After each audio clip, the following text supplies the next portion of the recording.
Suzuki.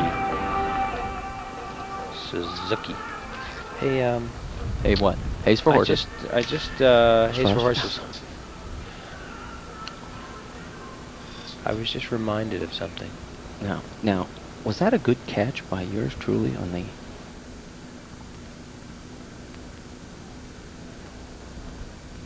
Go, Joel. Go ahead. Okay.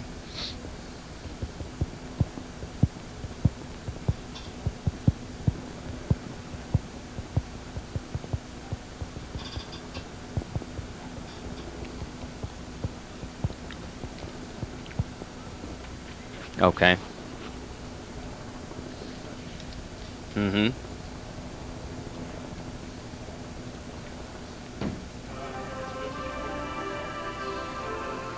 Right. Okay. So, what did Trickle do this in last practice, or did he hit in qualifying? Do we know that?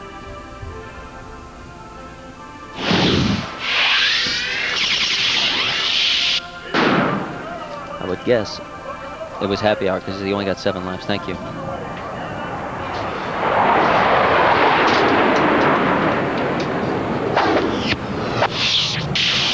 Where are Jim's guys? I think they went that way.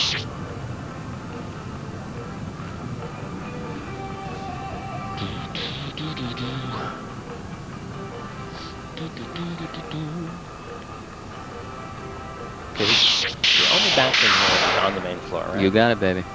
If you got to go, now's the time. I better go. Because this thing... 10 minutes. I don't want to have to do it to you guys. Well, there's, you know. Wait. Nestle's makes the very best chocolate bar. No, actually, it's Hershey's. Because I grew up near there.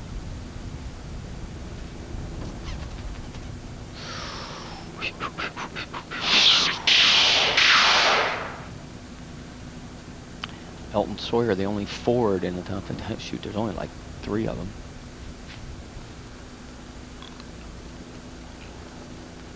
Two, maybe? Buckshot.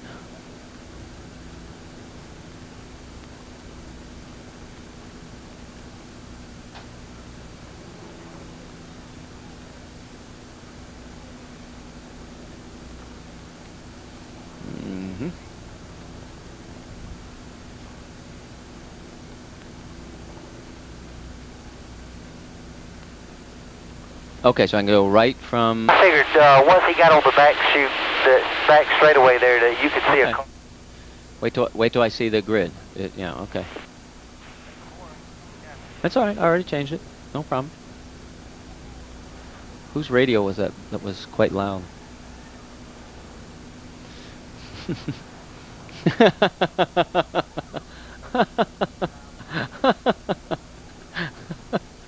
You guys. That was good. I like that. Yeah, I'll tell you what. You could put it on the big screen and entertain everybody. I don't mind. If we can't laugh at ourselves.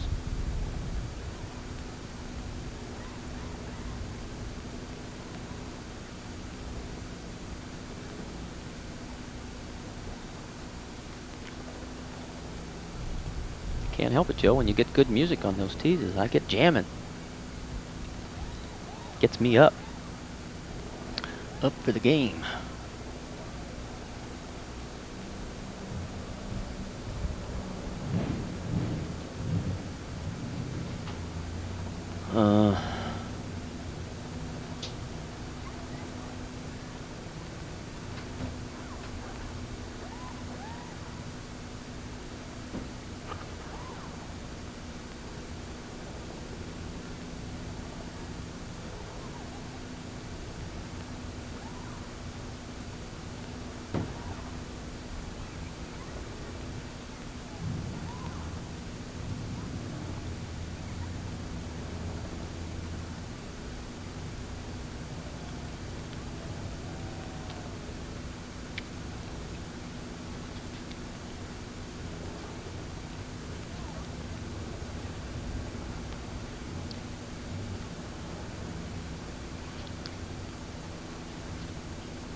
Now, ladies and gentlemen, here to give the command to get this Lysol 200 NASCAR Busch Series field underway, our Grand Marshal, Mercury 7 astronaut Scott Carpenter.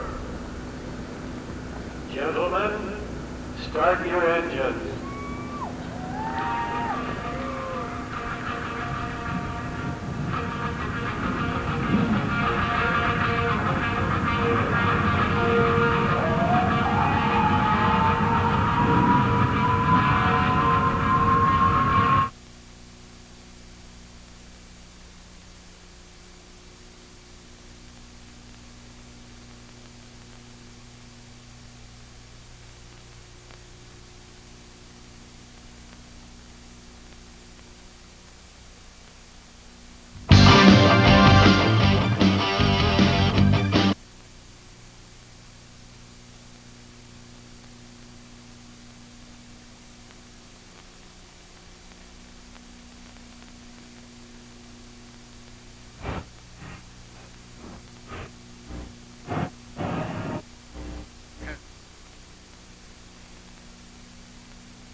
Jeff Green had an upsetting start to the 2000 season and had to battle with the Winston Cup stars early. But in their absence, he's built a tremendous lead in the points and is going for 3 wins in a row.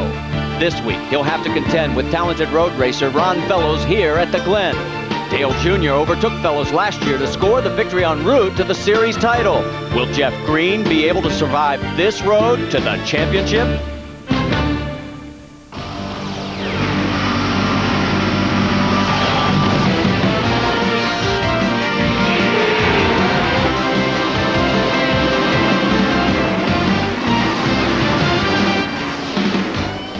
ESPN, the worldwide leader in sports, and NASCAR 2000. Today, we're live from Watkins, Glen International. It's the NASCAR Busch Series, the Lysol 200, and we have a 70% chance of rain. It is very windy, 25 to 35 miles an hour, and overcast, hot, and humid. Take a look at the championship points chase. Jeff Green commanding 299-point lead over Todd Bodine at the halfway mark of the season.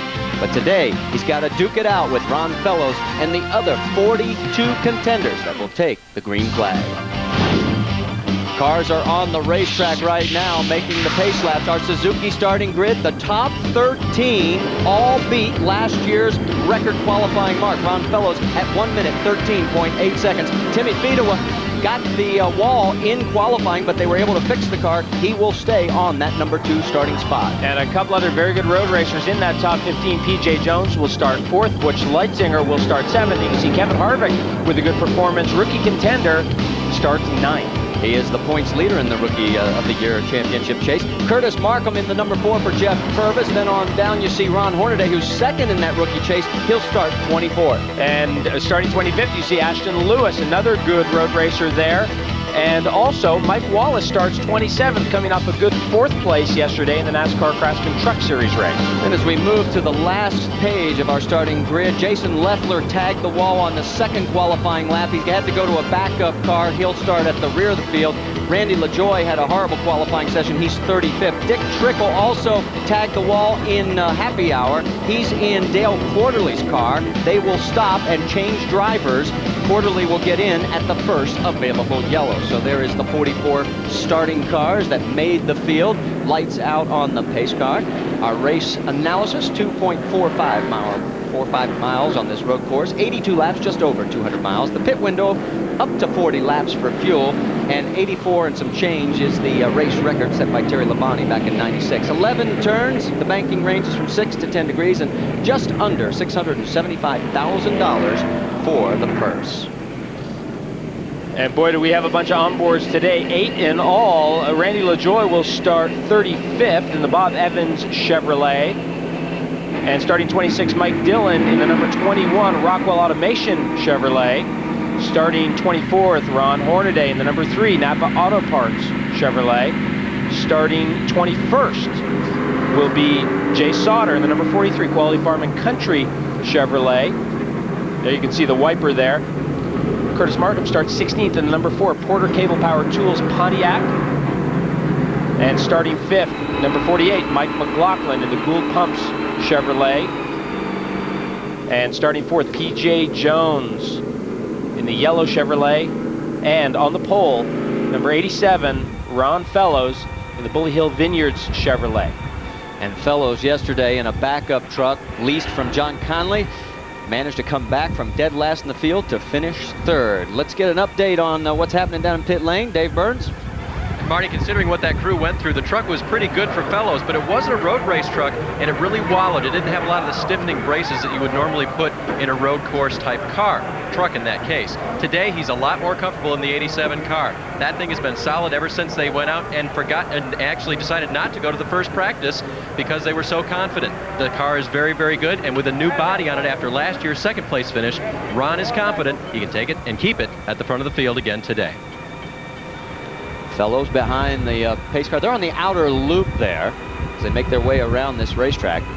Amy East, what do you have from pit lane right before we go green?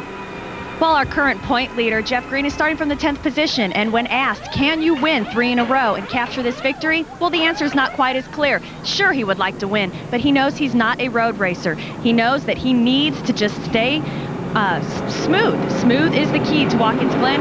Keep your marks on, and it's survival. He hopes to have a top 5 finish, and hopefully he hopes some of those road racers up front will have some misfortunes. And Greg Biffle, yesterday in the truck race, he got the 3 in a row, and Green hopes he can do it as well. Well, Jeff Green has done well here in the past. In 95, he was 5th. In 96, he was 6th. Last year, he had some problems, though, and came home in 40th position. He does not want to repeat that. Well, we haven't talked yet about the big question mark, which is weather, because it definitely could rain. And these guys have not had a chance to run in the rain. The trucks ran in practice in the rain last year, but not a lot of these guys with a lot of wet weather experience. Kevin Harvick was a part of that truck contingent last year in the number 2 AC Delco Chevrolet. Ron Hornaday as well. Mike Wallace has had some rain experience. But of course, P.J. Jones and our pole sitter Ron Fellows would get the definite advantage. But talking to Fellows, he doesn't want it to rain. We're getting ready to go green. The Lysol 200 is underway.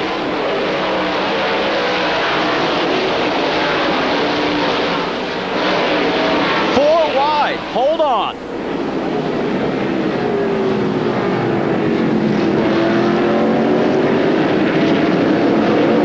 Yesterday, Jack Sprague got spun out on that first lap, first turn. Everybody made it through today. And Elton Sawyer actually got up alongside Ron Fellows, but Fellows much deeper on the brakes going down into turn 1. Lining up in the freight train through the S's, the fastest curving section of this racetrack. Now down onto the back straightaway, heading for the inner loop. There's Timmy Fedowa, dropped back to 3rd from his 2nd starting position. Elton Sawyer has moved into that 2nd spot. And there's P.J. Jones in the yellow freight. And down here, this is where Fedowa crashed his car during qualifying. Right here, that barrier on the left, which is covered in styrofoam, and it was that styrofoam that really saved this car. They were able to fix it and put it back in the race. Yeah, the whole back end right up to the fuel cell. And you're right, they do credit that styrofoam with saving more damage. Getting ready to complete lap number 1. Surprise, surprise, the road racing ace, Ron Fellows, is going to lead it. Sawyer 2nd, Tim Fedowa is 3rd, P.J. Jones 4th, and Mike McLaughlin round out your top 5. And P.J. had a look there, but nothing in it for him down into turn 1. It's still very early going here, a long way to go. These guys do not want to abuse these cars, especially the brakes. Brakes were a factor yesterday in the race, especially for Ron Fellows. P.J. Jones had his best Winston Cup finish here in '93 when he came home in 8th. There's Kevin Harvick. And an interesting tidbit on P.J. Jones is that P.J. owns the overall qualifying record for the long course here at Watkins Glen. Side by side, they think better of it there. They make their way through the inner loop. Yesterday, we saw a couple of guys try some bizarre things. Well, there's no such thing as side by side once you turn in there. There's really only room for one car through the inner loop. And so you better make up your mind by the time you decide to turn in off that back straightaway into the inner loop, you better be lined up single file. Look at the wiper there. A lot of these cars, they have not put the wipers on them, but they can snap them on very quickly during a pit stop if they need to. Yeah, that's the number 92 Altel Chevy of Jimmy Johnson. He's running in 13th right now. I don't think that'll distract his attention too much. Of course, that's the big challenge with a wiper on these cars. Casey Atwood looking underneath. That's Curtis Markham in the Porter Cable car, and side by side they hang on to it. Ron Hornaday picks up some ground. He tucks in right behind Atwood. He's going to try and go with them as they go. You don't want to get caught out there on the outside going up the hill. You can see Hornaday had to crack out of the throttle there. He should be able to run up there flat. Hornaday celebrated his 42nd birthday last Tuesday. Nothing he'd like better than to win his first Busch Series race. You see he's still clipping the curbs the same way he did in the Truck Series last year. He's not shy about using those curbs. And actually, that first curve used to be very, very big there at the inner loop, and they lowered it, and now these guys use a lot more road. Back up front to our race leader, that is Ron Fellows in the Bully Hill Vineyard Chevrolet. Stay with us. We've got a lot more coming your way from the Lysol 200.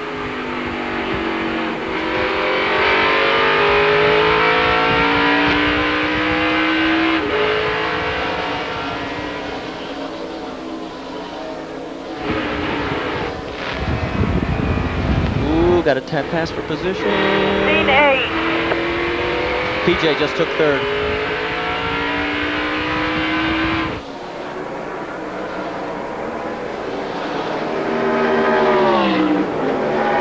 Oh man, you see that? No. PJ hanging a wheel coming up over the S's on the left-hander. And there's pretty defensive. Yeah.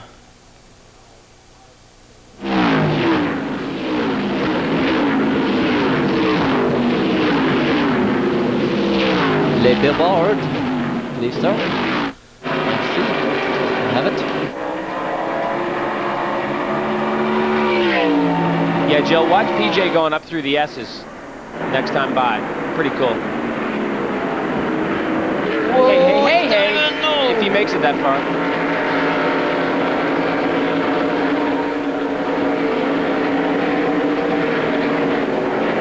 Boy, he is all over his back bumper. Elton's got a mirror full. Yep. He's pulling out. Ooh, he's got him. He's got him. He's got him.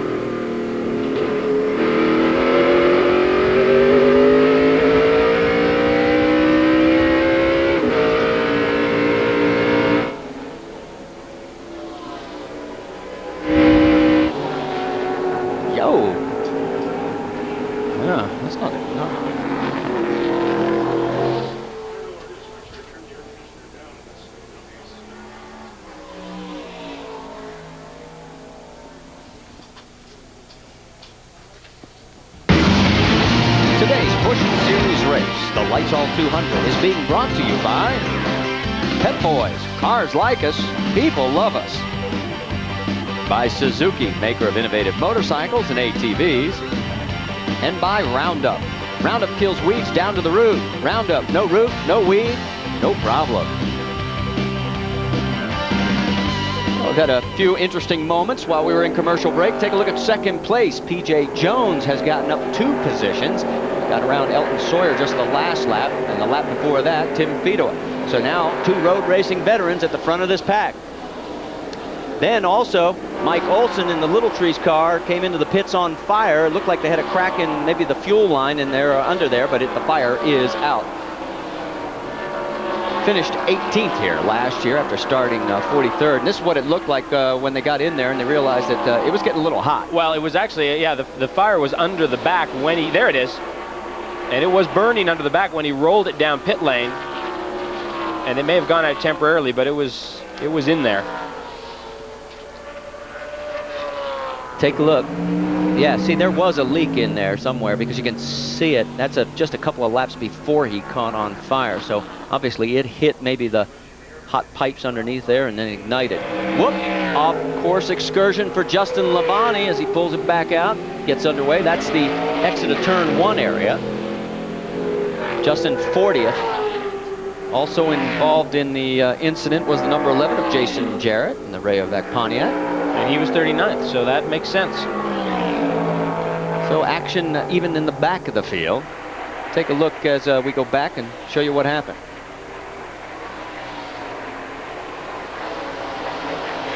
Oh, there they are. Yeah, looks like they got together maybe. Well, one of them was 39th, the other one was 40th, so going down to turn 1, actually a great job there to not get that car buried in the pea gravel there down at turn 1. Because once you get buried, you will be going down a lap. And of course, NASCAR is forced to go to a full course yellow if those cars get buried in the gravel. And look at Fellows not even using all the road as he comes out of the loop. That tells you a lot. Oh, that was coming down the back straight. Okay, that's better. I was thinking, boy, he's not driving that car very hard, not using as much curb as the other guys. He's led all 6 laps so far. His lead's about 2.4 seconds. We look a little bit further back. There is Jeff Green running comfortably behind Todd Bodine. Bodine running in 6th. Right in front of him, Mike McLaughlin. And also, there's Kevin Harvick. Looks like Harvick has dropped to the 10th position. This time by, we'll get a better idea. The margin now up to 2.6 seconds over second place, PJ Jones. Elton Sawyer 3rd. Bodine has dropped to 7th. Leitzinger has moved into 6th. That was the change. And then here you see this battle going on. Let's go on board with Mike McLaughlin. Looks like he's going to pick up a spot. He's trying to get around Tim Fedowa and has succeeded. So that moves McLaughlin into the 4th spot.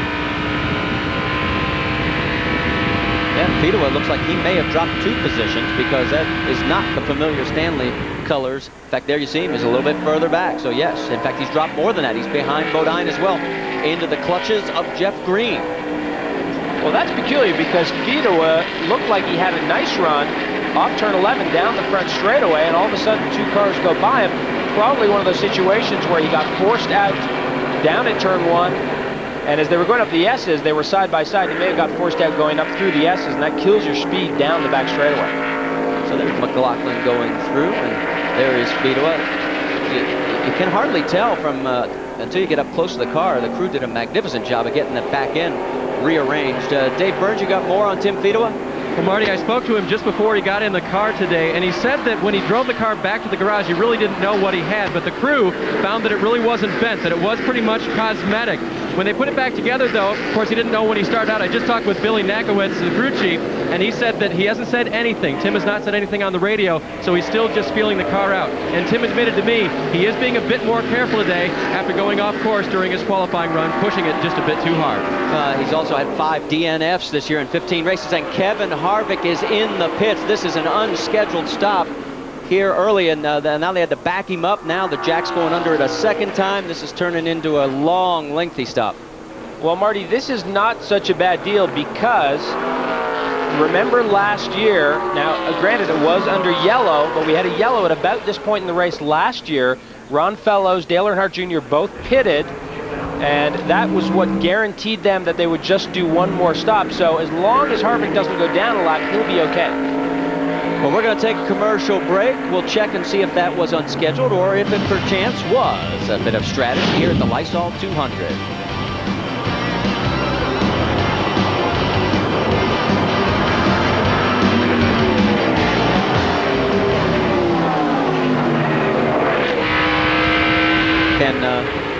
Can either Dave or Amy check on that? You know, maybe if you can hear me, maybe Harvick just felt like he couldn't run as fast in that group, and he would stop, and then he'd be on his own, and he could probably run quicker by himself. Well, at 40 laps, he's certainly in the window. Well, that's the thing. Back and do it on one more stop. Well, that's it. I mean, it's not a bad deal. Got it. Yep. And I'm going to say hello to Larry Rice.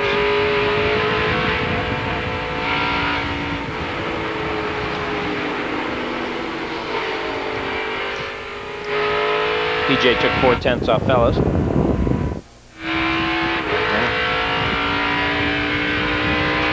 be great if the two of them could lock it up.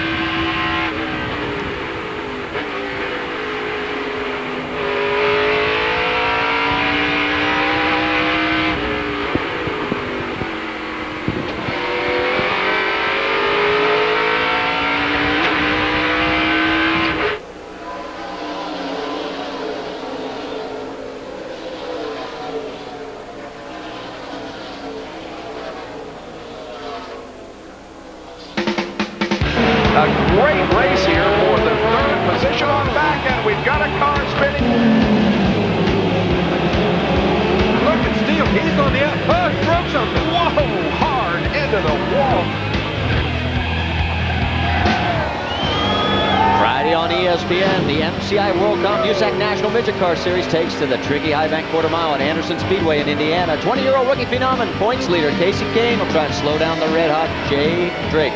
That is on Thunder, a special edition on ESPN Friday at 8 o'clock Eastern Time. For more, log on to ESPN.com, part of Go Network, go.com. And all of us here want to send our best to Larry Rice. Underwent surgery earlier this week. Larry, get well soon. We're thinking of you. Kevin Harvick is back out on the racetrack. He is in 38th position. Amy, what's the deal? Was it strategy or was it a problem? No problems down here. Just spoke with Todd Barrier, who is Kevin Harvick's crew chief, and he said that this was a routine stop for left side tires and fuel, and this was part of his pit strategy. Remembering that this team came from the NASCAR Craftsman Truck Series, they were paid particular attention to that race yesterday, and they watched Greg Biffle's team, and they know that stopping early can pay off in the end. Well, you made a point during the commercial break. He's now got open track. Well, that's the thing. Before he stopped, he was in a group of cars that were racing wheel to wheel. Oh, we got a car in the pea gravel down to turn 1. The 34 has made it in. That's David Green in the AFG class Chevy. And the Archdale, North Carolina resident is up to the rear axle, and our first yellow of the day is out. And boy, does this ever play into Kevin Harvick's hands. And as I was saying, Harvick was in a group of cars that was racing very hard, and I think he probably felt that he could run better by himself anyway, and it puts him in the window to stop one more time. So Green, who was running in the 15th position, it's going to take a long time, and he probably will lose a lap. Let's go back and see what happened. And you could see there the car clearly out of control before it even comes into that camera shot. And we couldn't tell if there was any contact there, but certainly he had it spinning, and there are no cars real close to him, so we're going to assume that he just lost control of that car on his own. Well, David has 3 top 5 finishes here. In fact, he's even led 15 laps at Watkins Glen, so he's no stranger to the track, but not in the position he wants to be in right now. Sun has broken out over the racetrack, although we still have clouds off into the distance. Checking the weather radar, it is to the north of us right now, and the wind's blowing from the southwest, so that is a good sign. Stay with us. We'll take another commercial break while they pull Dave Green out of the pea gravel here at Watkins Glen International at the Lysol 200.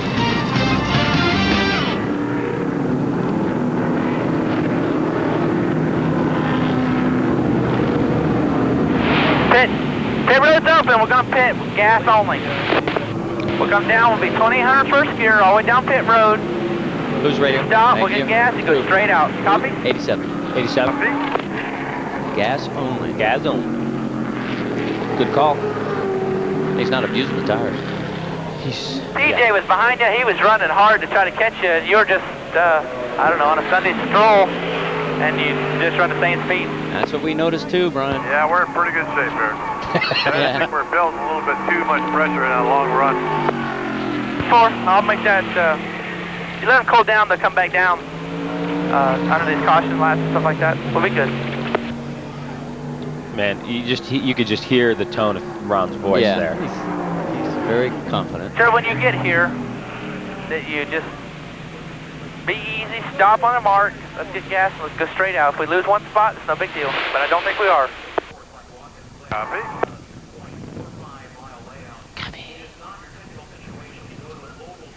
We didn't by any chance tape that, did we?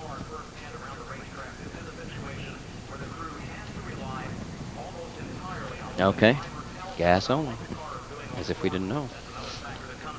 Oh, is this guy going to climb under there again? Pit road's open. Harvick's going to be leading this. Rusty Wallace on the pole. Sears. That's all I need there. That's it. Got it. We're ready.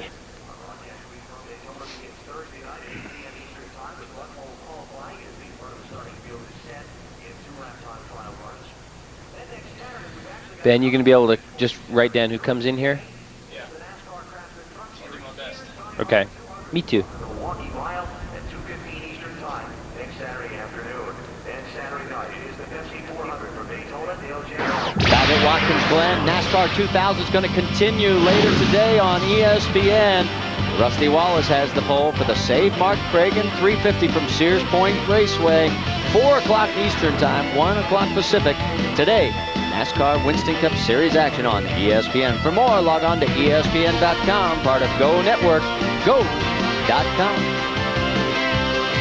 We're expecting pit stops. In fact, we were eavesdropping on the radio with Ron Fellows, very confident sounding, and it sounds like they may try and go gas and go. Well, they are going to go just with fuel, no tires, and you could just, we were, as you said, we were eavesdropping during the commercial break. Ron Fellows sounds so relaxed, almost too relaxed, but I think they're very confident right now, and the strategy is, listen, you're not having to overdrive the car, you're not having to abuse it, the tires are in good shape, let's not take the chance of losing positions by changing tires, let's just take fuel. PJ looks like he may stay out. Crew Chief Brian Patty was saying on the radio, says, look, PJ's using his car up to catch you. You're comfortable. Here he comes. We'll just listen in. They're coming your way, guys. Dave Burns, it's all yours. Well, as Ron Fellows brings it slowly down at Watkins Glen on the pit lane, they are going to possibly change tires. We've heard they may only go fuel this time. We'll see what Brian Patty and the crew will do. Yesterday, had several pit stops, didn't change the truck too much that he was racing. Doesn't look like they're going to change much on the car because it is fast. No tires over the wall, fuel only for Ron Fellows. They're going to make a short stop here and for the rest of the race. Amy East. Jeff Green has hit his stall. The team is going to give him 4 fresh tires and fuel. They're also going to make, or they did make, an air pressure adjustment. All they've heard from Jeff Green on the radio is he wants more forward bite. Dave Byrne. Left side tires for Tim Fedewa and fuel. No changes on the car. Crew Chief Billy Nagowitz says he's pretty happy with it, although guys are outbraking him, guys with more experience on Watkins Glen's track.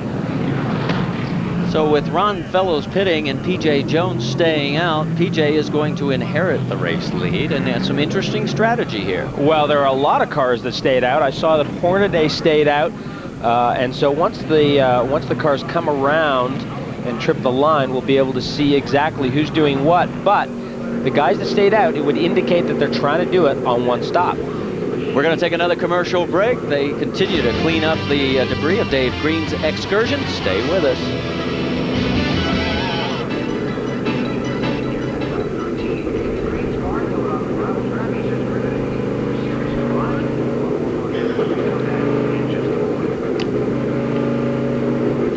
Guys have got to be trying to one stop. Yep.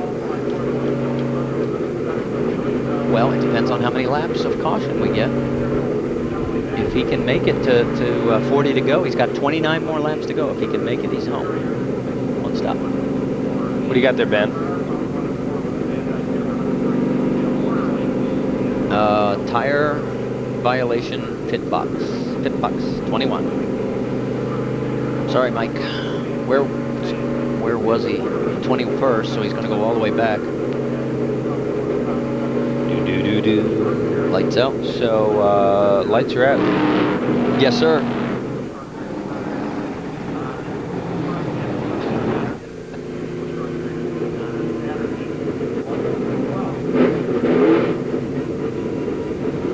See, that's only 2 laps of yellow he got there.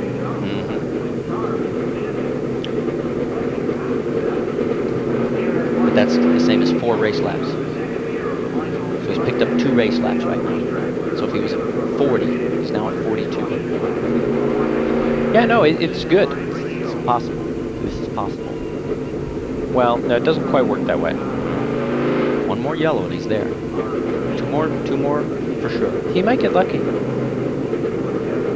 The thing is, it's 1 set of tires. So the tires won't be as fresh at the end. Harvick's going to be in good shape.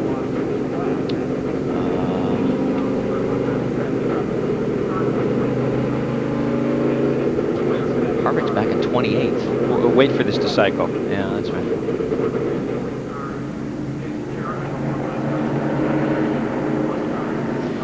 Back at Watkins Glen International, we're about ready to go back to green flag racing after 2 laps of caution here as David Green got stuck down in turn number 1 after sliding off course. P.J. Jones will be your race leader. Word from NASCAR officials is Mike Dillon's going to have to go to the back of the pack. The Lexington, North Carolina resident was in the 21st position, but the tire got outside the pit box, and that's a no-no. Green flag is flying. Green flag. Now you know it. We're underway on lap 15. Mike McLaughlin takes a look inside. He's in the 2nd position. On board with Ron Hornaday. He's trying to get under Butch Leitzinger in the 30. And I think he's got it. Nice move by Ron Hornaday. Move Hornaday up to 3rd. He stayed out as well. All these guys in the front stayed out. Tommy Hubert, who's running 5th in this freight train. Well, the first car, there are 9 cars that stayed out. The first 9 cars stayed out. Kevin Harvick is in 10th, and he's the first guy that pitted. He pitted 2 laps before Ron Fellows. The Napa Field summary in the upper left-hand portion of your screen lets you know what the points position changes would be as of now. On board with Mike McLaughlin. Magic Shoes has a great record at this racetrack. And Ron Hornaday clearly wanting to make something happen here on this restart. Nice pass on Butch Leitzinger down into turn 1.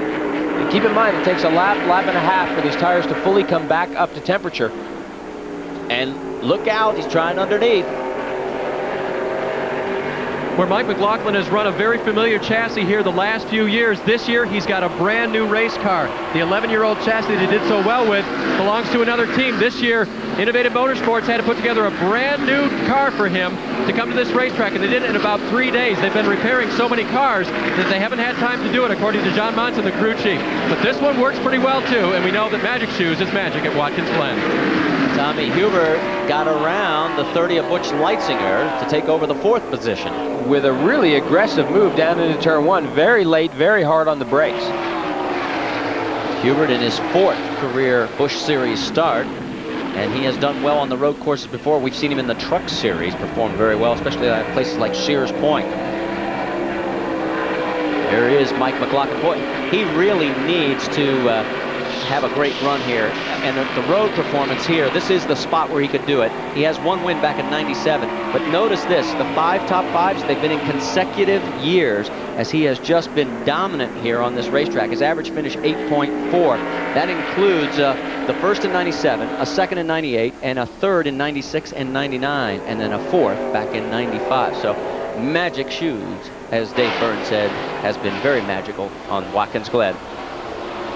Word from the pit lane is David Green had brake problems. That's what sent him off course down in turn 1. He is behind the wall, so now we know exactly what happened. And look at this, a battle for 3rd.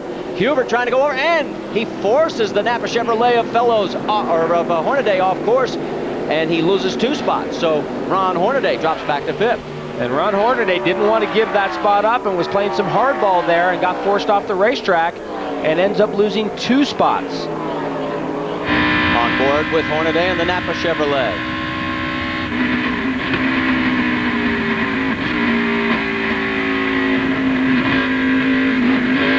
You can see how much of the right side of that car goes over that first curb. It's Busch Leitzinger right in front of him. Leitzinger gets a better exit coming out of the outer loop. Starts to pull him down that straightaway.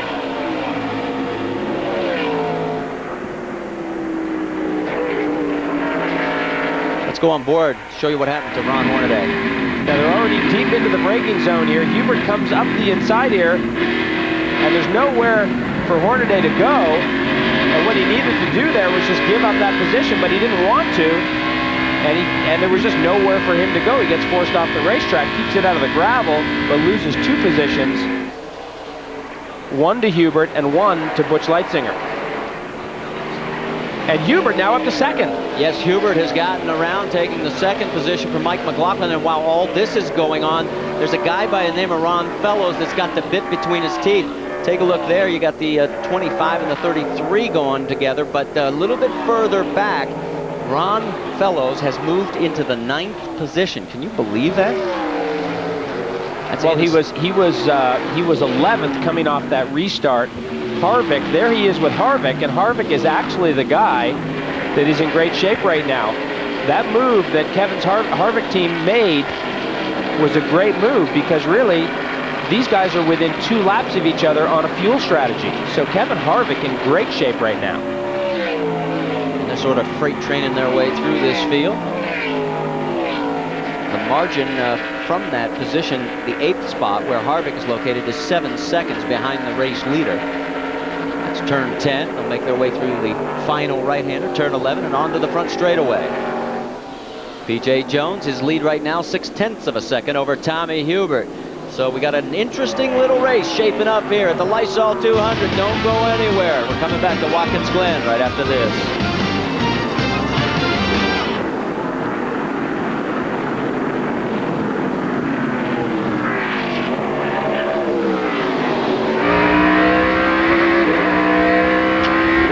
Boy, I would have liked to see Mac Hubert pass down at 1. Do we know if Quarterly got in the 5 yet? He did. Quarterly did get in the 5, okay.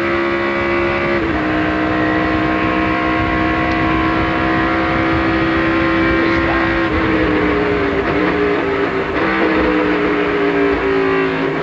Okay. Sauter's in 15th.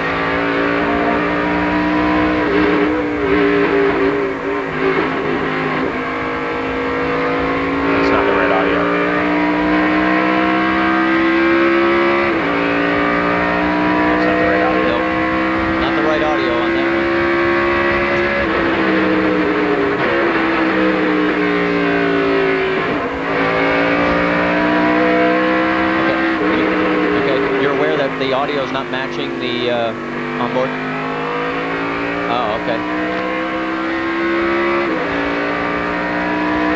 Great.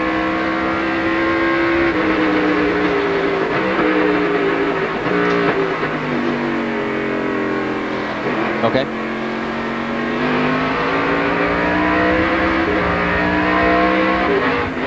Santerre up to 6th.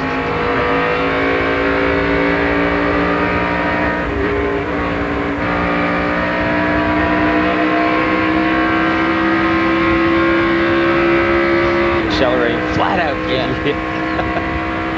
And he's fast in the inner loop. And he slows down going down the hill. Downshifts.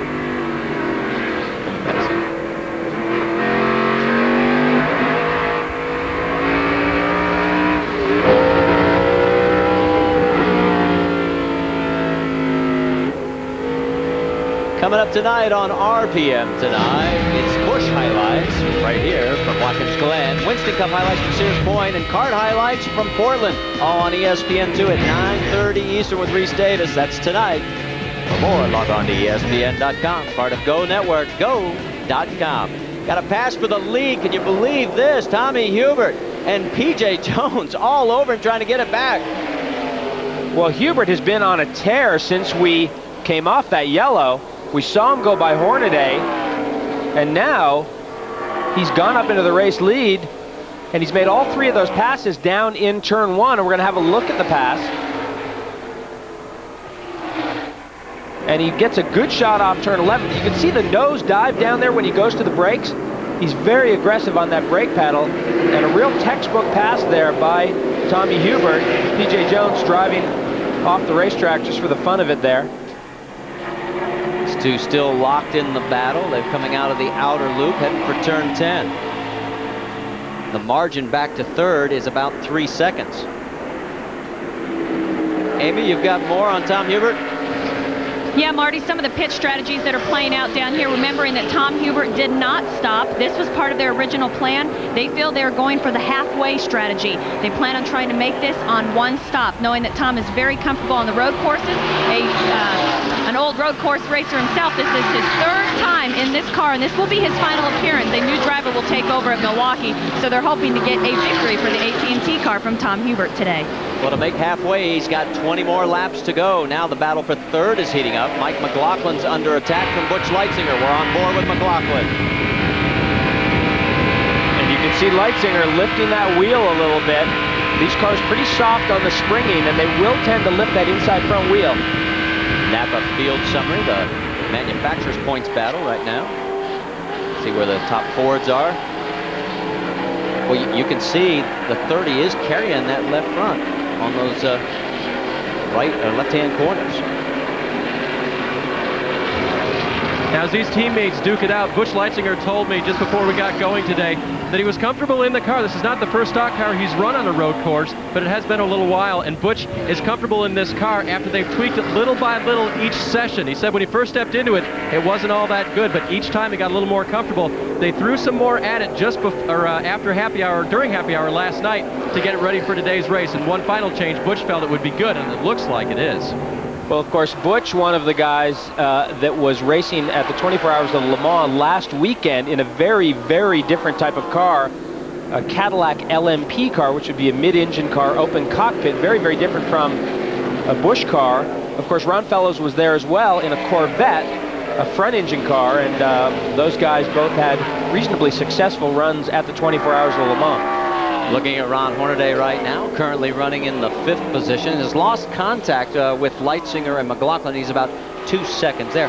Andy Santerre, let's give Andy a nod because he's under attack from Ron Fellows, but he is up to the 6th position after starting 19th. Now, he too has tried the one-stop strategy, trying to get to the halfway point. He has stayed out, but Fellows is right behind him, knocking on the door.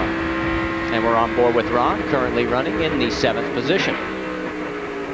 And Ron Fellows did get around Kevin Harvick, and Harvick is a few seconds behind Fellows now. You can see him just coming out of the loop there. Let's get more on Andy Santerre, Dave Burns. Marty, he's working with a brand new crew chief this week. Greg Ely has taken over the crew chiefing responsibilities after Team Renzi moved their Busch operation from York, South Carolina up to Charlotte, where their truck operation is. Now, David Ift set up this car. David is still helping Team Renzi, but he's no longer traveling to the races. So Greg Ely takes over, and Andy Santerre says Greg's good to work with, and the combination has worked well so far this weekend. And Andy He's on a one-stop strategy, dude, so we're right in the game. That's the 87 radio.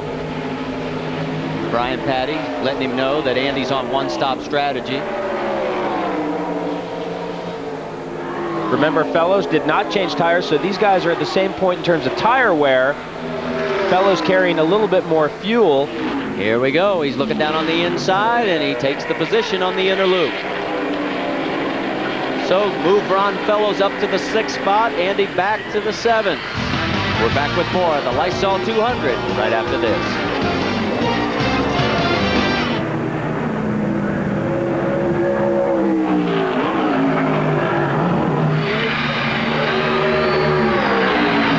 That's not good.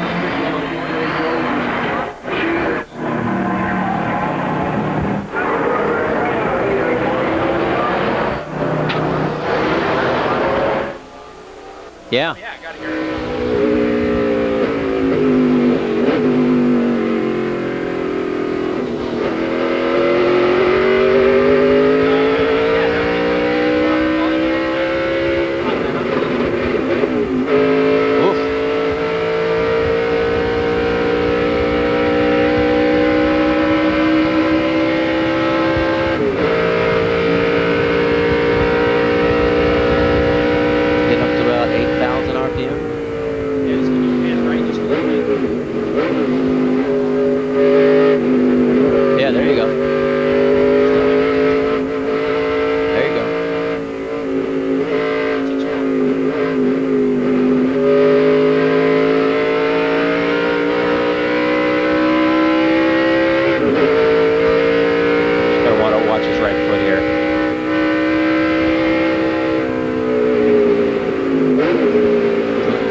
So they can't go halfway. No.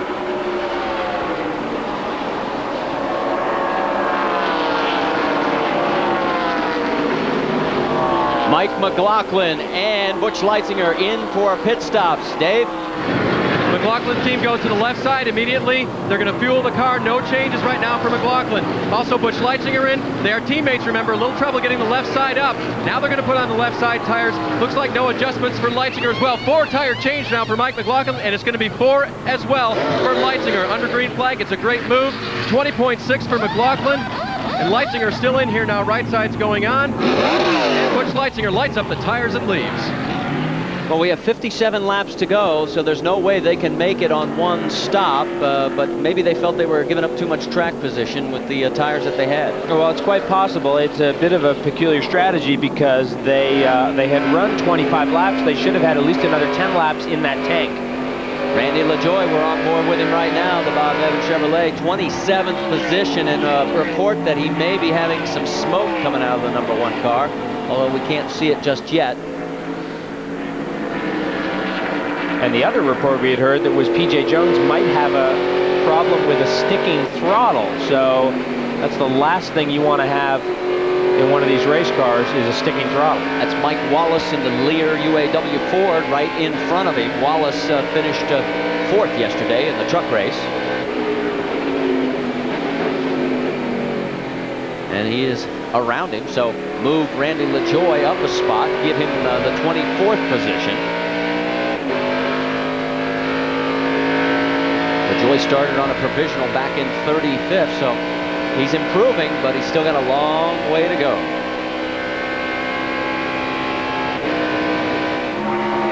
We move towards the front of the racetrack again. Some of the cars making their way around. There is Ron Hornaday and Ron Fellows right behind him. So This is a battle for third on the racetrack. So Fellows continues his march towards the front. He's gotten around Andy Santerre, and of course Kevin Harvick, Tony Raines, and Elton Sawyer all behind as well.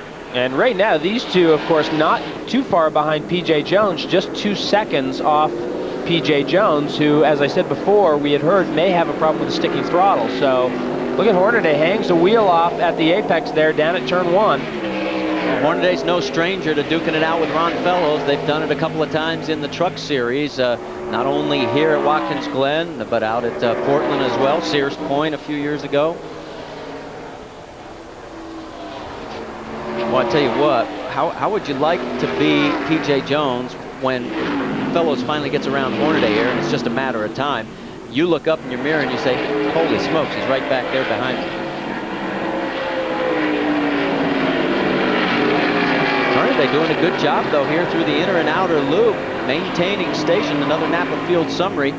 Points position changes if the race ended right now. Hornaday coming off 2 top 10 finishes in the last 2 races. They're still feeling themselves out as far as this team. You know, they came together as a unit from the NASCAR Craftsman Truck Series. They've had good races. Ron told me, he said, the tracks I didn't think I'd do well is where we've done our best.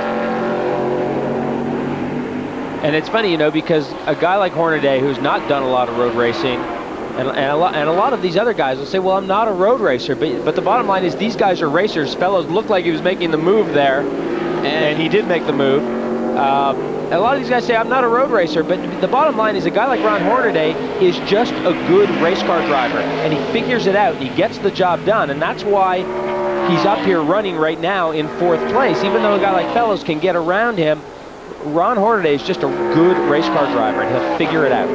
There's Tony Raines. For a second chance, we've had to look at the Alka-Seltzer Plus Leave Chevrolet. Tony, another graduate of the NASCAR Craftsman Truck Series. The stepping stone system working well between these series, and Harvick right in front of him. Tony, in fact, that was Tony's truck yesterday that Ron Fellows drove to a 3rd place finish.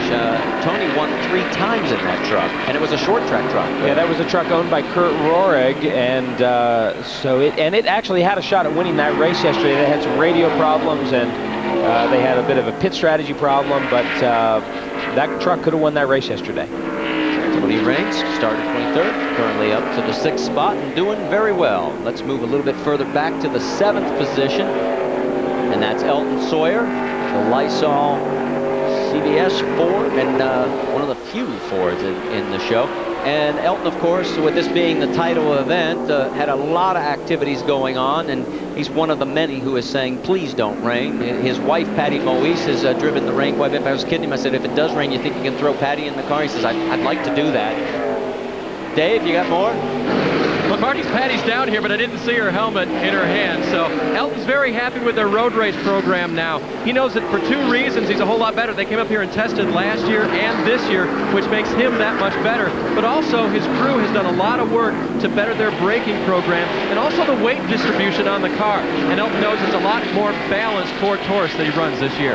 And he said also in that conversation, I like the fact Ron Fellows is here because it has raised the bar for all of us, and everybody has had to step up their programs, and this is one of the teams that's answered the call. Sad part about it is it's the only road course race that the Busch Series runs all year. Moving a little bit further back in the field, we'll go past Elton Sawyer and pick up the 66, the Phillips 66 Chevrolet. That's Todd Bodine. He's got a license plate for him now. He's one of the 3 Bodine brothers. New York just put a series of license plates out with their car numbers, vehicle numbers, and here comes P.J. Jones peeling off into pit lane. Dave Burns, he's heading your way with 52 laps remaining. And he's had to get innovative out there on the track. He's been running in a lower gear to keep the comfort level with that throttle sticking, but at the moment his report is that the throttle is not sticking, so the situation may have corrected itself. Crew Chief George Church chooses to bring him in now and make a 4-tire change. No adjustments on the car at this point. Fuel obviously has had such a big issue in this race. So 4 tires for P.J. Jones, and they will send him back out.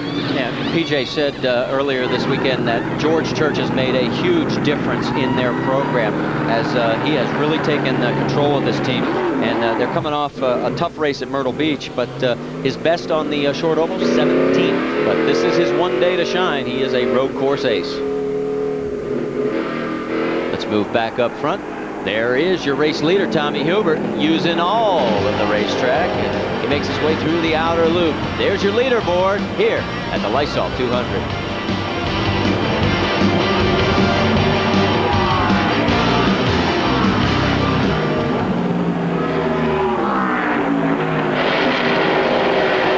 Whoops. 53 decides to take an off-road excursion and park the Junior.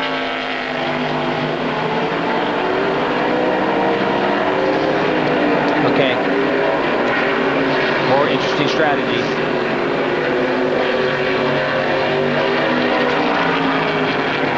Well, if you're going to do that, why not pit on that first yellow? Yeah, it makes no sense at all. That's right. Now, the only thing is that it gives them, they can stretch.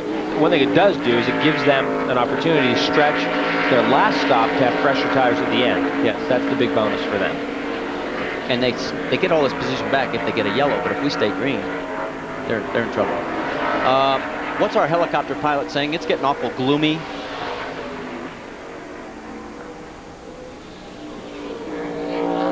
Anybody in race control, have they seen the NASCAR radar?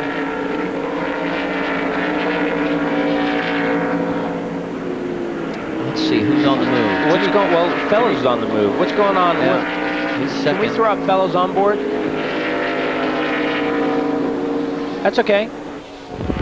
Oh, he's heading down into one. He's heading down into one. We are experiencing audio difficulties. The lead is 4.8 seconds.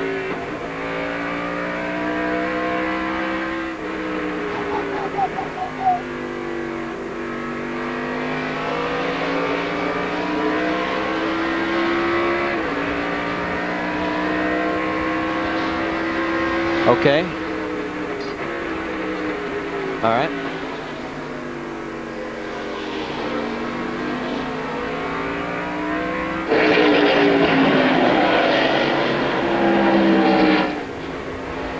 Back at the Lysol 200, Marty Reed along with Jeremy Dale, Dave Burns and Amy East in pit lane. You're on board with Ron Fellows now up to second position.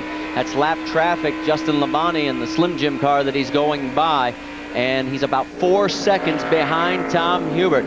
Now, he has had a ton of success here at Watkins Glen. Ron Fellows has sort of been the master of this track. He has wins in the Truck Series in 97 and 98, followed by a Busch Series win in 98 as well. And he is the defending race winner coming into this year's truck race. Finished third yesterday. He's been duking it out with Greg Biffle and the boys several times. And last year, of course, Dale Earnhardt Jr. just got him by 1.1 seconds on the last lap to win here and move him into second place. He's in second place right now. Well, he tried for the double last year. He was trying for the double this year, and of course had that tough race yesterday. Of course, he got into a truck yesterday that he had literally never driven on the racetrack. And at one point ran a 14.8, which was 0.4 of a second off the pole position. Take a look at his career at Watkins Glen. In 3 races coming into this weekend, he had the 1 win, the 2 poles, led 106 laps. That's now up to 119. And we told you about the Truck Series victories. And he's also won 2 Trans Am races here at Watkins Glen. They might have to rename this place. We'll have to think of a good one. The Glen Master. How about that? Sit right up there on the screen. He is now 3.6 seconds behind as of the last lap, and they're getting ready to cross the stripe one more time. We're getting closer to the halfway mark. There goes your race leader right there in the AT&T Pontiac. That is Tommy Hubert, and the margin has cut substantially, 2 seconds. Yeah, Hubert ran into traffic on that lap, but you can see, look at the difference in those 2 cars as they come out of turn 1 there. Hubert using every bit of the curb, and he's going to get held up here a little bit going up the hill. This is going to hurt his momentum down the back straightaway. The difference, though, Hubert uses every bit of curve coming out of turn 1. Ron Fellows just gets up on it and nudges it just a little bit. And what you're saying is he's saving tires. Well, he's saving tires, and he's got a very good race car. And, you know, and we did hear him on the radio. He sounds very relaxed, very confident. Look at Hubert, very sideways through the inner loop. That's Bobby Hillen right behind him. He's a lap down. In fact, Hillen's in the 30th position right now. Did you see Hubert there? Very wide, very sideways, coming down the hill. I think he's got those good years cooking. We might be able to take care of cooking lunch on there. Fellows just has to bide his time here and wait for an opportunity on the front straightaway to get around Hillen. Then he'll set sail for the number 20 of Tommy Hubert. It's Jason Leffler going through your screen. He's the next victim to go a lap down to the race leaders. Another Napa field summary as you take a look at the rookie points. Fellows does complete the pass on Bobby Hillen. Whoa, let's say he completes the pass for the race lead. Tommy Hubert's got those tires so cooked, he could not hold on to the track. Well, he used a bit more road. You know, he'd used every bit of curbing on the last lap and used a bit more than every bit, and falls off the road just a little bit, and that's all it takes for Ron Fellows to slide up into the race lead. We have yet to hit the halfway point. We should point out that the clouds are getting a little bit darker off into the distance.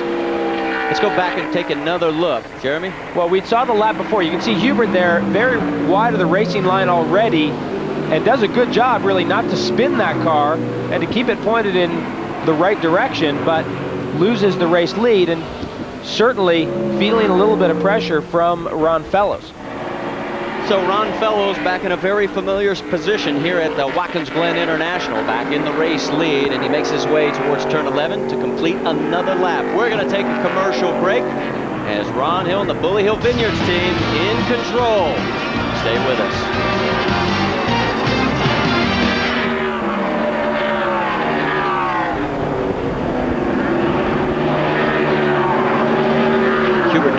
Oh, I know that. Yeah, I couldn't remember, and I was trying to get that in there because we didn't mention that, I don't think. Yeah, I could have mentioned that because I knew he's on the same, you know, tire-wise, they're at exactly the same point. Yeah. Where? Turn 1? It would have to be in turn 1, and I don't see anything.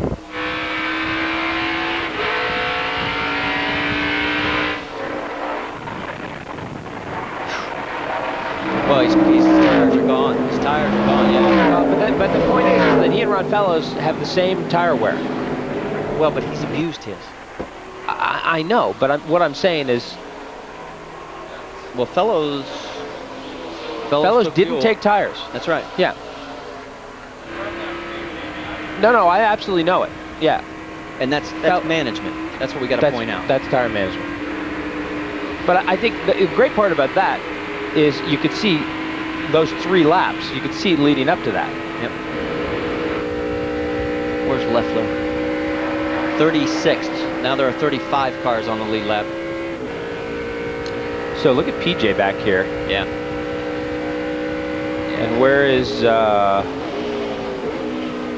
Leitzinger? Look at this. Yeah. I mean, he's destroying the field. He's doing this on 38 old lap tires. Whoa, now he's really stuck. Hey, we got like a whole montage here. Is that turn 1? No. Oh, you can do a whole turn 1 montage. Is that 1 again? Yes, it is. Yeah, 4 laps in a row. Caution down on the front stretch. Roll out the throttle, Ron. Let the 8 go by. Just roll out throttle. Let the 8 car, he's a lap car.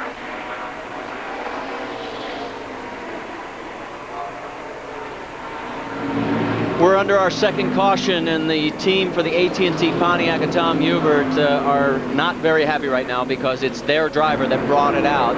We were talking about Hubert having trouble cooking his tires. That's the end result. Well, and this is down at turn 1, and while we were away, he spun at turn 1. So the first lap we saw him using a lot of road. The second lap, Ron Fellows got off and then got by him. Then the third time by, he spun the car down there. There's the spin, keeps it on the racetrack. There's Hornaday who comes around to get by him. And then the 4th time by, he gets down into turn 1, much too hot, and finally puts it down in the gravel trap. Now the point we really need to make here, he is on the same lap on tires that Ron Fellows is. Remember, Ron pitted at lap 14, but only took fuel. Ron stopped, did not change tires. Hubert has not stopped yet. And yes, mileage-wise, they're at the same point. I think that Hubert really used his car, used his tires very hard to get by P.J. Jones to get the race lead and to try and stay in the race lead in front of Ron Fellows. Fellows has been more in the cruise mode, let's And what say. does that say about Ron Fellows and his smooth driving technique to manage those tires? We'll be looking for some pit stops. Stay with us. We'll be right back.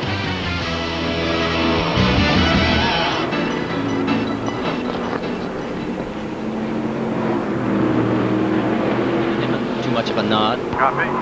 Jimmy Johnson up to 7.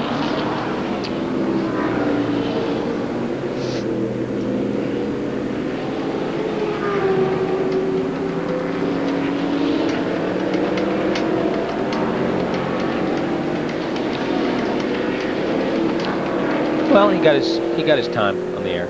Yeah.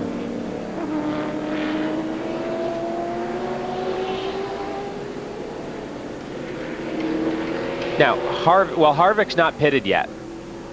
Yeah, Harvick pitted. Oh, I'm sorry, he did. Yeah, he pitted on lap 9. No, that was Harvick. That's what she said. Oh, I meant Hornaday. Hornaday's not pitted yet, has he? No. No, that's what I meant to say. I didn't mean Harvick. Hornaday is what you said. She said Harvick, and you said he hasn't pitted yet. Okay, So, I believe that. I believe that. Clarify But the we're all confusion? now understanding. We're all on the same page. You're understanding me. Middle billboard. Okay, ready. Ready, Freddy. Frederick to you. Okay, Frederick.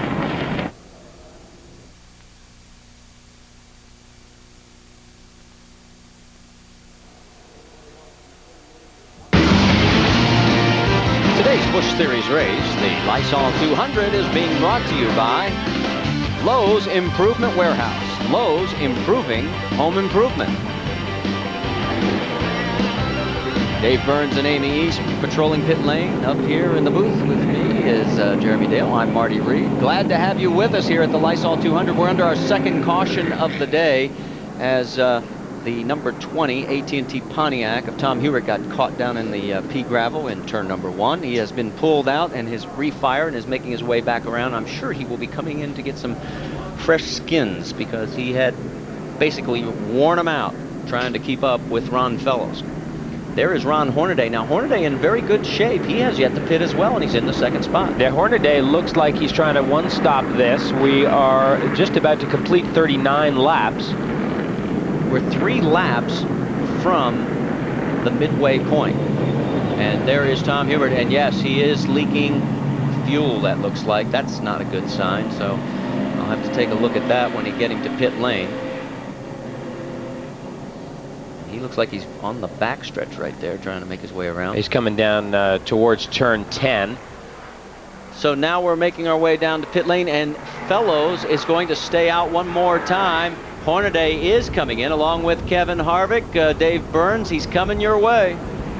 The Napa crew stands ready on the wall. Now they go off across to get Ron Hornaday in here. 4 tire change, half a pound of air out of each rear tire. He's tight coming in, tight leaving the corners. This should help Ron get through every corner here at Watkins Glen. Amy East.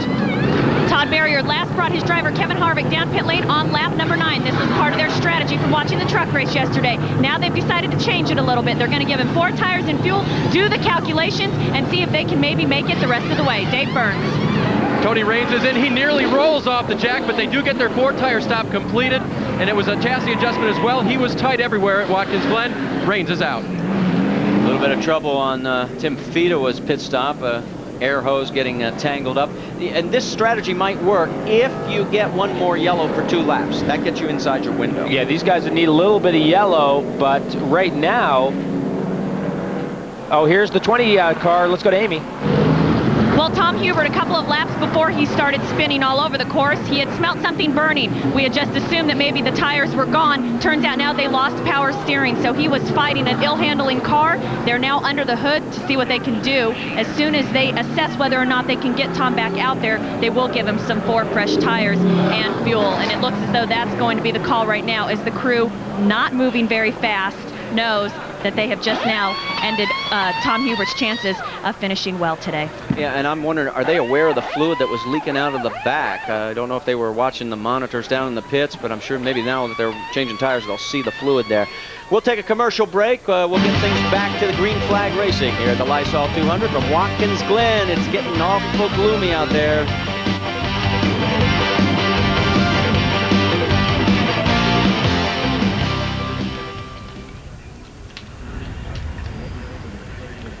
lap 40. So it's possible he's getting a little oil on the rear tires of that thing. That's what I was thinking. If also. Some kind of fluid that may have triggered it. No, if the power steering broke. Yeah.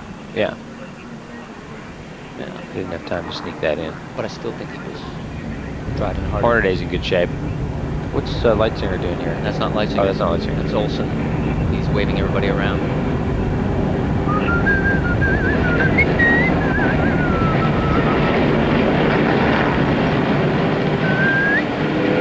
Working lap 40. 2 more laps. This baby's official.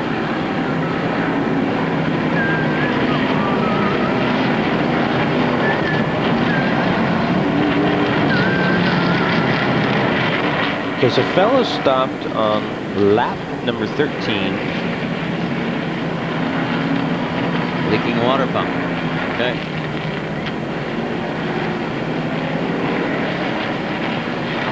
Ooh. Ooh. That's Wallace's crew. That's Wallace's crew, the 77. Yeah, 77. His left front tire. Left front air gun, a tire changer. Oof. Can we see that in real time? Just to see how hard that was? Hard enough. Jeez. Any sound on there?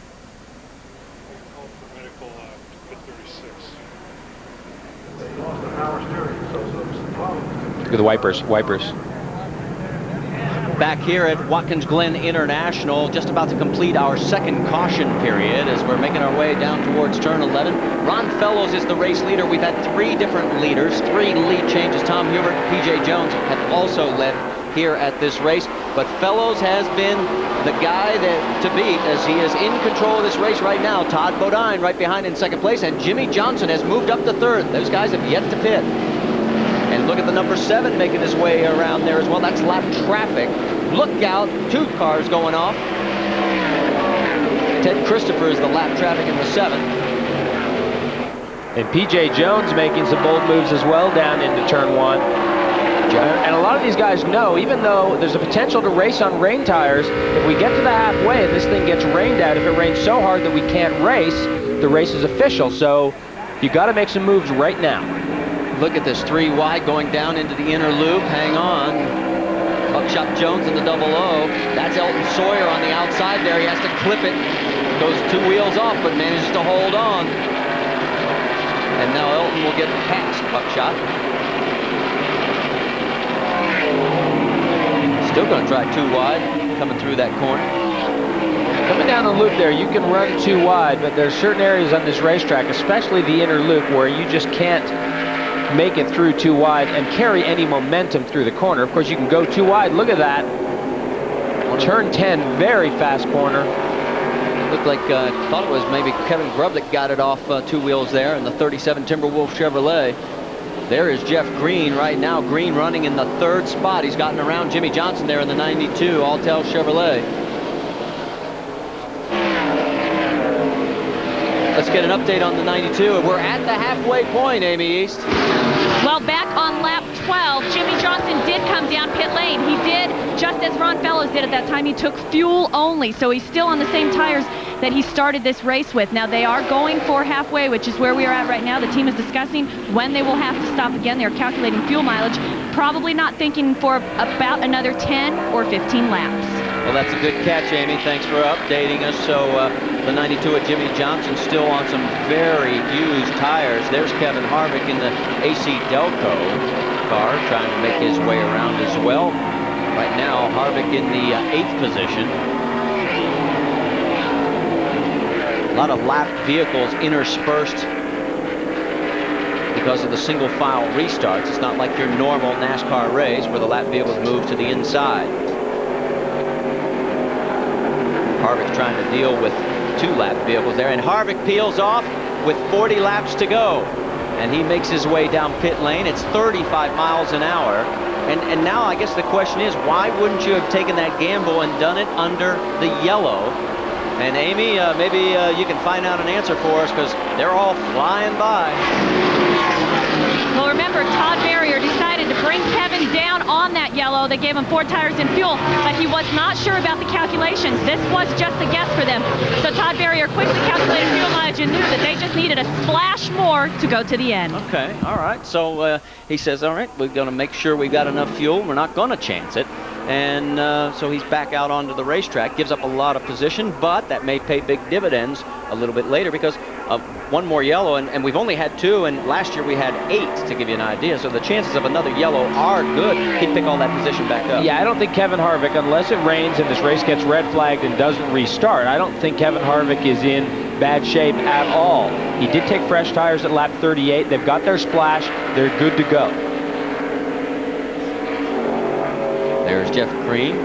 The other thing about this, Marty, is that with all these guys, as you said, a lot of lap cars in this mix, with all these guys, with all the cutting and thrusting, less likely where Kevin Harvick is on the racetrack right now, less likely for him to get involved in some kind of incident out on the racetrack. And so really, it is the smart thing to do. P.J. Jones, we're on board with that rule. Ron Hornaday got a little wide. Ford to stay after hard, bud. The 19's got new tires, so don't worry about him.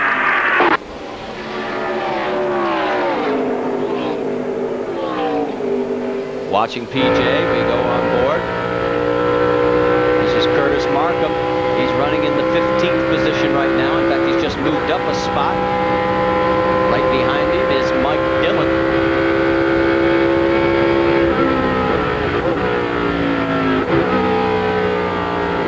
Down through the inner loop. Now we go back. That's Casey Atwood leading this freight train through. Oh my, did they try that 2 abreast? They did, in fact, try that 2 abreast. If we see somebody, a big cloud of dust, it wouldn't surprise me. I'm amazed. It looks like they sorted it out quickly enough, though. Well, like I said, you can do it, but you just can't carry any speed. I mean, that's one line right there. And you can do it, but it's going to cost you an awful lot of speed and an awful lot of time if you do it. You just saw Kevin Harvick go through the screen, and the 86 now also making his way around the track. That's Dennis Demers. He is well down in 41st position. Now the battle for 3rd, P.J. Jones and Jeff Green. Green's got the position. Jones takes it away. Move P.J. up to 3rd. Jimmy Johnson has come in for his tire stop, Amy. And he is going to be happy to have 4 fresh tires, remembering that the set he's been running on has been the set that he started on. This is going to be his last stop of the race. They know that they have enough fuel here to go the rest of the way. So the pit stop progressing nicely, and the Alltel Monte Carlo makes his way back out on the track. Jimmy Johnson, of course, coming up through the off-road ranks, started the Mickey Thompson Stadium Series, was winning championships at the age of 15 and 16. Then moved into the championship off-road course series and did very well there, and then into ASA last year, rookie of the year there, and now into the Busch series full-time with Stan Herzog and the Herzog Racing crew. Has a bright future in front of him. Jeff Green's under attack from Ron Hornaday. That's for 4th. There's your race leader. There's Todd Bodine in 2nd. There's 3rd. That's P.J. Jones, and now 4th is Ron Hornaday. Move Jeff Green, our points leader, back to 5th. And you saw just a little bit of smoke off the right front of Hornaday there just before he hung that right front over the curb at turn 1. The clouds are still very dark here at Watkins Glen, but so far no rain at the Lysol 200. Stay with us.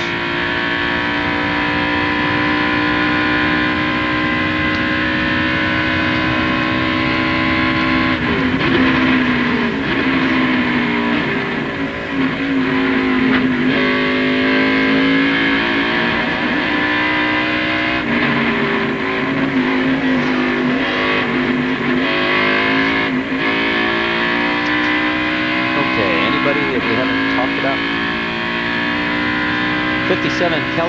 57 Keller in 6th. We haven't. Ooh, geez. Is that the 92? That is a big hit. I think that's the 92. He was. Oh man. Yellow's out. It better be. Is the window net down? He's moving. He's moving. Yeah, but there's. Man, it is. It's Jimmy. Can I see it in real time?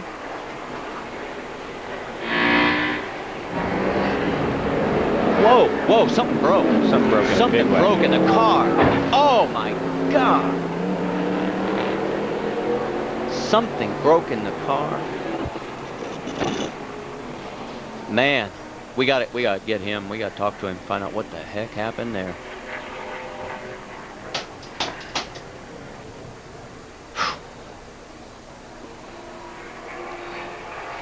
Yep. Yeah, you got to show that in real time because, yeah. And let's let's flies the sand trap. And we'll stay quiet for the impact. Yeah, we'll play it a couple of times because.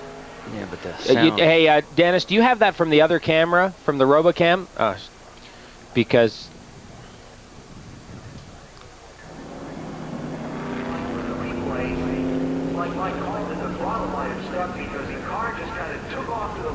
We're back at Watkins Glen, where there has been a violent contact with the turn wall Armco. That is Jimmy Johnson's Alltel Chevrolet, our third caution of the day. Take a look and see what happened. Well, coming to turn one, don't forget, he had just stopped. Watch this car move right here. Something breaks on that car. He just clears the trap. Oh. And huge contact with the Armco. And watch as Jimmy climbs out of the car and says, yeah, guys, I'm okay. 24-year-old Lion from Mooresville now, formerly from California, and he's, boy, that's amazing that he is not injured. Speaks a lot of the integrity of the cockpit. Well, you've got not only that, but you've got the styrofoam down there, you've got the tire wall, and you've got that Armco, and the Armco really gave quite a bit. Look at how far back that Armco has been pushed there. Well, also what helped dissipate it was the car actually climbed the Armco a little bit. If he'd have stuck in there stiff, it might have been a different story. So all the equipment did exactly what it should do. Jimmy Johnson may have a few bruises on his shoulders and a stiff neck tomorrow, but that's going to be the extent of the injuries because what an incredible impact. Let's go back and take a look slow-mo and see if we can see what broke on the car. And you can see here, this is all pretty routine up to this stage, and it jerks to the right. And you can't, there's nothing obvious happening there, but of course, the car now gets launched right here, and it just pretty much clears the sand trap. There's nothing the trap can do at that point. Look at that. I mean, Jimmy's a great off-road racer, but there's no way he could save that one. Well, that was pretty remarkable. Best news is Jimmy is okay. They've still got some flames coming out of the front of the car, and now the crews are working on it. Look at how much damage to the front end of the Alltel Chevrolet. And it's a shame because they were right on their pit strategy.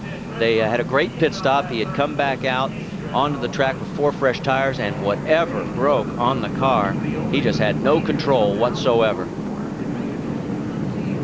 We're going to see some more pit stops now. We're working lap 47. We're past the halfway point, and here comes the race leader, P.J. Jones, right behind. Dave Burns, they're coming your way. And the strategy for P.J. Jones, they may only do a 2-tire stop. They were talking about it, and they wanted to come in if the leaders did, and that obviously is the case. So that's what they're thinking right now. Again, no reports on the throttle sticking anymore as Fellows now moves by. P.J. Jones brings the yellow freight number 19 in. They will go to the right side, and it doesn't look like they're rating the left side tire, so it looks like only a 2-tire stop for Jones. Amy East. Jeff Green is going to get 4 tires and fuel. They had talked maybe of doing 2, but they decided that the 4 fresh rubber is what they were going to need because the last time they gave that to Jeff was back on lap 13. Dave Burns. Elton Sawyer gives up track position to bring the Lysol Ford in. They will change 4 tires. They're finished. He stalls the car now. The crew pushes the Aiken Motorsports number 98 out, and Sawyer's is gone. And Ron Fellows had a very slow start as he is well back into this field. We'll have to check and see what happened on the Bully Hill Vineyard Chevrolet, but it looks like he's going to have his work cut out for him to make his way back to the front. I give you total grip there, buddy. Total grip all the way around. And I loosen it up, turn right. That's the 87 radio. Now, if you're into road racing and you love what we're doing here at Watkins Glen, then you're going to like what's coming up a little bit later today on ESPN2, the Kart FedEx Championship Series, the Freightliner G.I. Joe's 200 from Portland International Raceway. That's 7 o'clock Eastern Time, 4 o'clock Pacific, today on ESPN2. Back after this.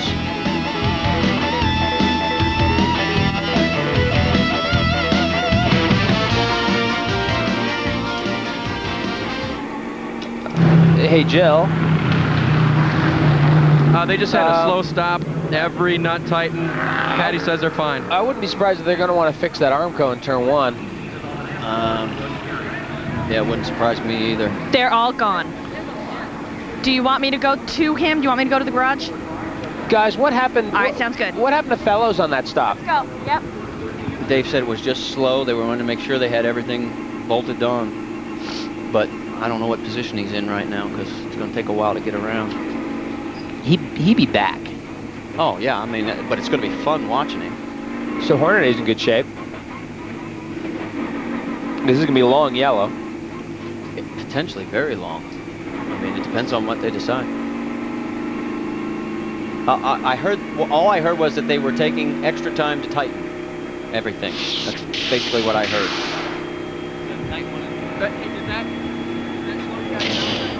I can hear Dave talking to somebody in the background. Dave is talking. Well, I was just checking because apparently a photographer stood on a hose down here, but that apparently did not slow them down.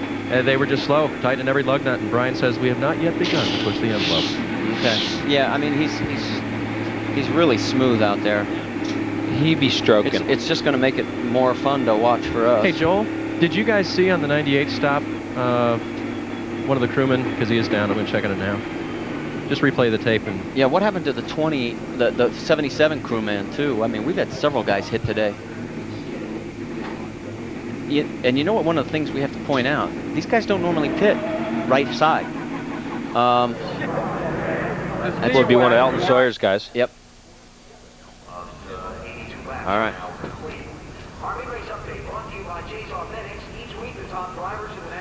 We're under our third caution as it continues, and you can see the damage to the Armco and the Alltel Chevrolet of Jimmy Johnson being pulled away.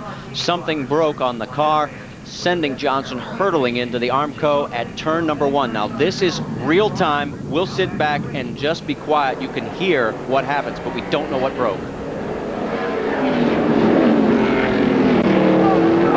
Oh, what a contact. And Jimmy climbed out, stood on the roof of the car. Right there he was, letting the crowd and everybody know, I'm okay. Happy to be here. Yeah, but not in the Armco. And there's what's left of the Alltel Chevrolet making its way back to now. Oh no, it looks like we have an injury in pit lane involving Elton Sawyer's crew. Dave, what's going on? well, John Leslie is the front tire carrier for Elton Sawyer, and when he was coming around the front of the car, he tripped on the tire and twisted his knee. So right now they're checking him out. He's in a bit of pain, but it is the knee for John Leslie. Well, we'll hope for the best. Ironic that hard contact for Jimmy Johnson. He walks away, and then coming around on a pit stop, we've got an injury. Now, we also, let's watch earlier, the previous pit stop. Watch on this camera right here, the left front tire changer gets tagged by Dylan's car, and we've had no update on the crew member there for Mike Wallace.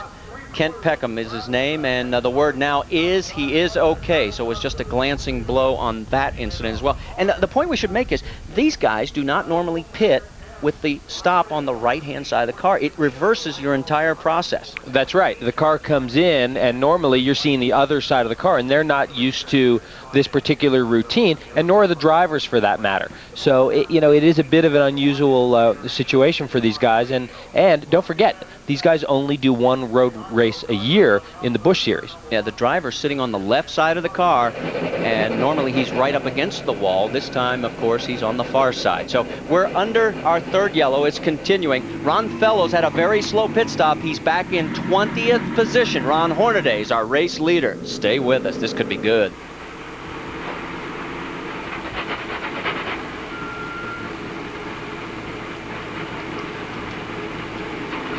Jill, any update on the Armco in turn one?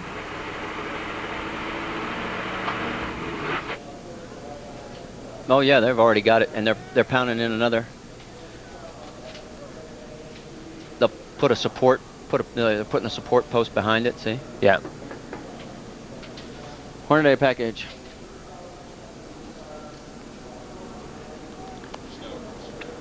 Okay, there's no script, right? That's the one we saw earlier. Yeah, just play it. Give me a refresher. I'm fried with all these guys trying to remember everything. Hornaday. Easy. Yep, did it in 96. Almost did it again 2 years ago.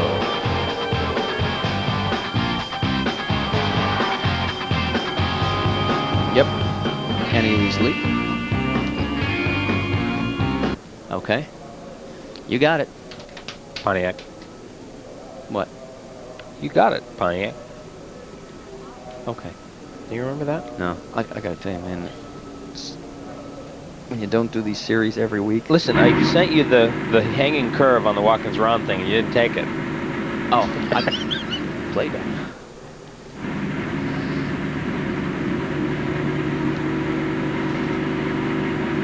Back at the Lysol 200, we're still under caution, our third of the day here at Watkins Glen International. We're riding on board with our race leader, Ron Hornaday, in the Napa Chevrolet, and he knows how to win at this racetrack. Remember the NASCAR Craftsman two-time series champion? Well, he won here in '96 and almost won again, but well, he sort of jumped a restart.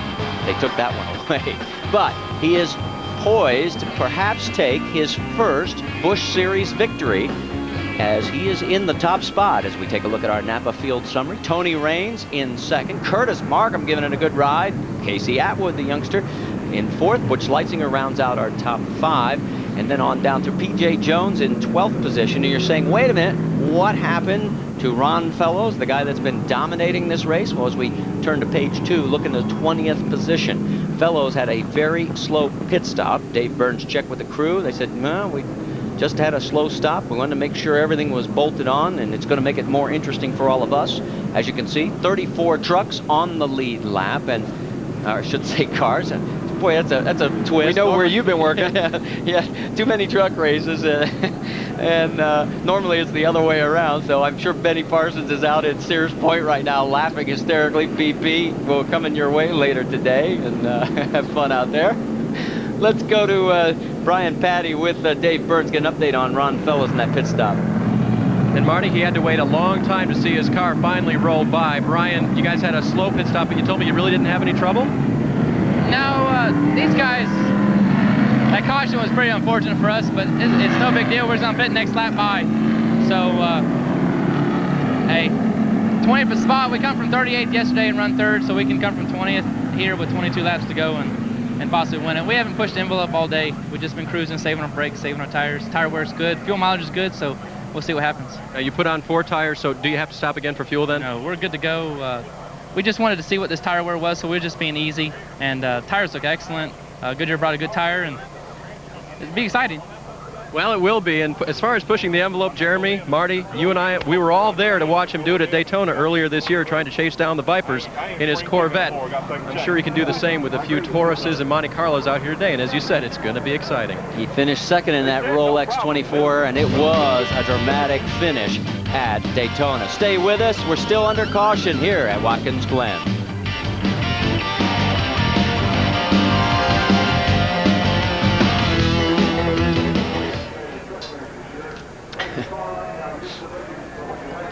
My goal was to not say trucks all day, but I slipped.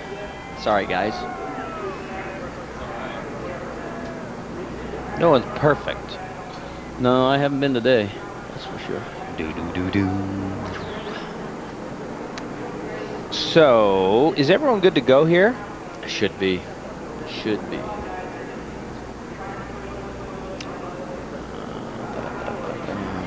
God, I wish we had fastest race lap on here.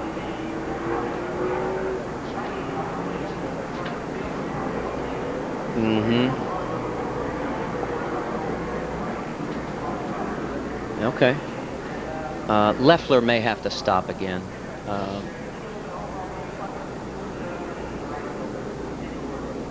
Don't screw this up. Don't worry, don't worry.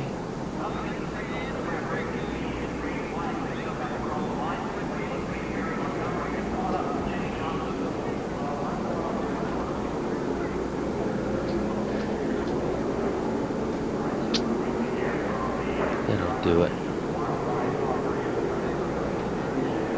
Yeah. I did. I even said that last time when we did the full field. Who, Curtis? Okay.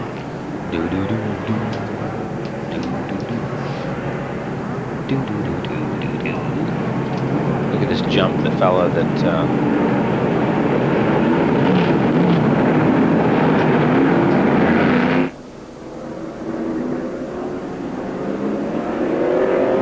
Green. It rains.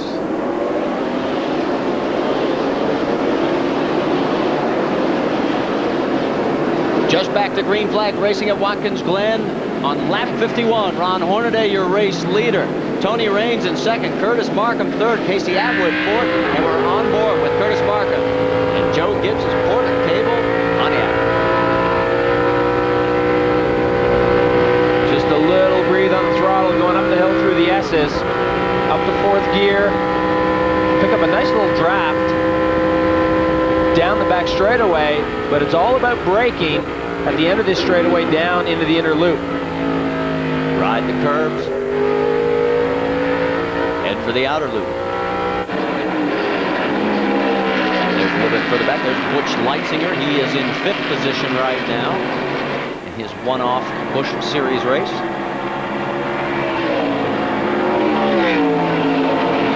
Hornaday's opened up a bit of a lead. He was always good on the restarts. That's never been a problem with him getting a jump. No, very good on cold tires, Ron Hornaday is, and he's been good all day today. There is P.J. Jones. He's going around Dale Quarterly in the number 5. Quarterly took over for Dick Trickle on the first yellow. And P.J. was 11th on the restart. And P.J. now up to 9th. Napa Field summary in the upper left. That's Jay Sauter. We're on board, and he is right behind P.J. Jones. Oh, man, too wide. Hold on, guys. And nice opportunity there for P.J. and Jay Sauter to get a run out of turn 1 up the hill.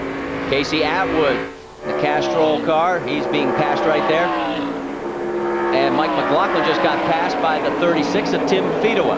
And he's got his mirrors full of P.J. Jones. Going down the backstretch.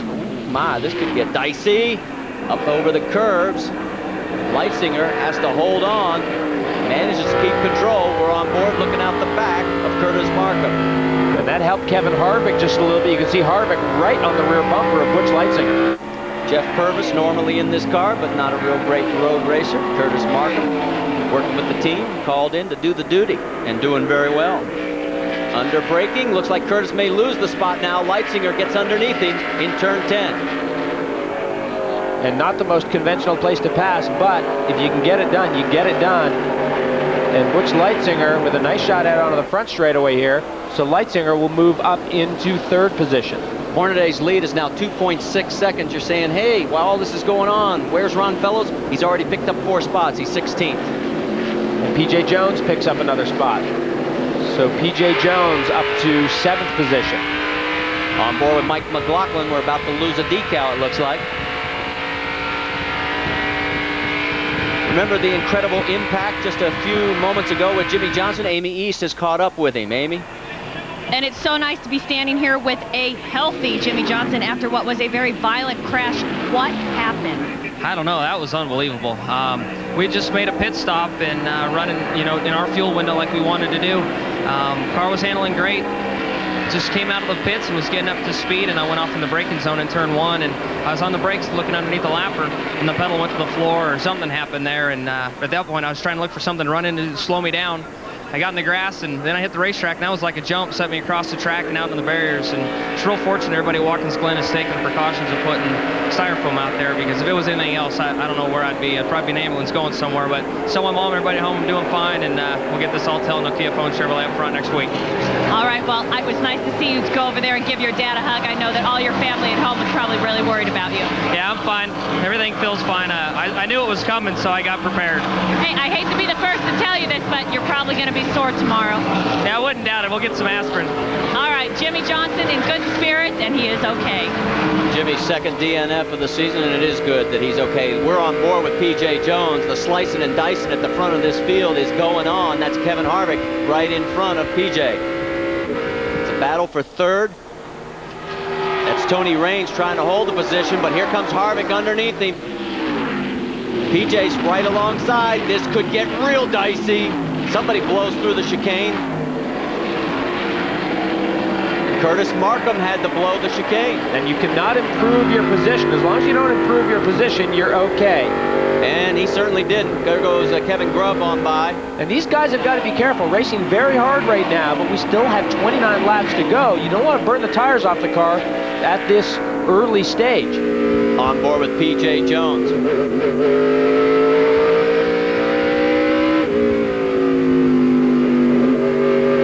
Check Hornaday's race lead this time by.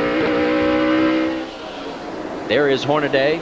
Leitzinger in second by 2.8 seconds. Then Harvick is another 2 seconds back. Let's get an update on Kevin Harvick. Dave Burns. The amazing thing on Harvick, guys, is that car is their Bristol short track car, and it wrecked real hard at lap 215 earlier this year at Bristol. They made it a road course car, but then again, not really. They didn't even move the battery or the track bar over like they normally would to convert it. Todd Barrier, the crew chief, told me, he said, hey, it's fast like it is. We tested with it, and Kevin loves the car. Yeah, he's coming off his best run, as we pointed out earlier, in the second place at Myrtle Beach. The Kid, as he was nicknamed when he was racing so early. He's still young, 24, but I don't know if many people are still calling him the Kid.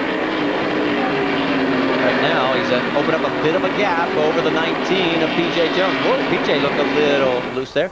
Now, let's go back to Curtis Markham when he blew through the inner loop. So there is the trouble in front of him. That's P.J. Jones, and look at there they are. So certainly he lost about 4, maybe 5 positions there. I was wondering if he lost something in the motor, maybe missed the shift, because it sounded like we didn't hear the R's come up. I think what he did there, he saw those guys drive in there side by side. He said, you know what, I just don't want to be involved in this. I'm just going to go straight. And of course, it may have been the right thing to do, but in this case, it was the wrong thing to do. A lot of traffic going on behind. There is Ron Fellows, and he has picked it up to 12th position. He is right in front of our points leader. We talked about both those guys at the beginning of the show. Jeff Green running right behind him. Ron Fellows also has to be careful not to abuse his tires. Just pick your way through these cars. He knows he's got a good race car. He certainly knows his way around this racetrack. Oh, we had somebody going through the gravel. That is Dale Quarterly. It looks like he's put a little damage on the Schneider Chevrolet. Is he dropping some fluid on the racetrack? He might be. Might be. Meanwhile, there is your race leader, Ron Hornaday, in the Napa Chevrolet. He continues to open up the margin, and it's easy to spot the Bully Hill Chevrolet of Ron Fellows. He's coming up on Casey Atwood right there. Very bright yellow nose. There's Jeff Green. He's got his hands full now with Tony Raines. Don't think Green's going to get his 3rd victory in a row, but realistically, he didn't think he was going to get it here either. He just wants to get in the top 5, maintain that points pressure on everybody else in the championship chase. Now he's looking underneath Tony Raines, heading down in turn number 1, and it looks like he's got it. Yes. There's Jason Keller right behind him. Yeah, Raines never gets down to the apex, never gets a shot off the corner. We'll show you what happened to the 5. Oh, it looked like a little contact, got a little help. Randy LaJoie gets through. With a little help on the grass there. So now we know what turned the car around of Dale Quarterly. Look at the donut on the 3 car. That's familiar from watching years of racing with Ron Hornaday in the Truck Series. And look at Kevin Harvick pushing his way up to Butch Leitzinger. So Harvick doing a great job. Amy, you've got an update on Ron Hornaday? Well, the entire Napa Chevrolet crew was very excited until 1 lap ago when Ron Hornaday came down the front stretch. They thought they heard something in the engine, possibly loss of a cylinder, although it does not look like he is slowing down very much on the course. Right now they're trying to talk to Ron and see if that 3 is going to be up to par for the rest of the race. We have got a yellow flag going out. It will be our 4th caution, and that's the reason why, as the number 90 has taken it off course. That's Mike Stefanik, the 2-time in a row, both Busch North, Featherlight Northwest Tour, and that's in the inner loop there. And he is up to the axles as well, so that's going to get everybody out as far as the tow trucks are concerned. So we go to yellow again here, working lap number 58 here at Watkins Glen International. Stay with us. We'll take a commercial break. Get back to racing as soon as we can.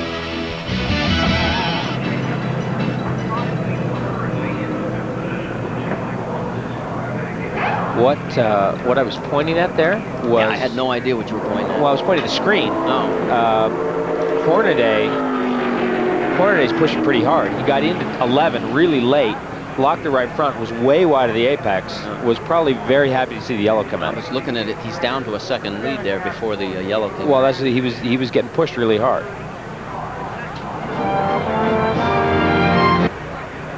ABC Golf. How are we doing on time? Not bad. Well, depending on how many more yellows. Do we have to do a mid-race recap? Okay. It's good, because we're past the mid-race point. Well, then it's just a race recap. Well, exactly.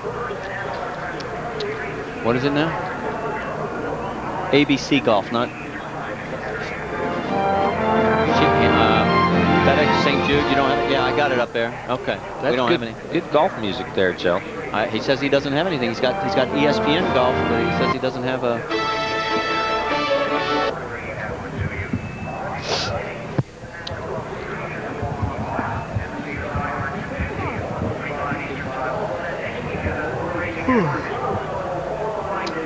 Well, this helps Fellows again. He's picked up 9 spots and he's bunched up again.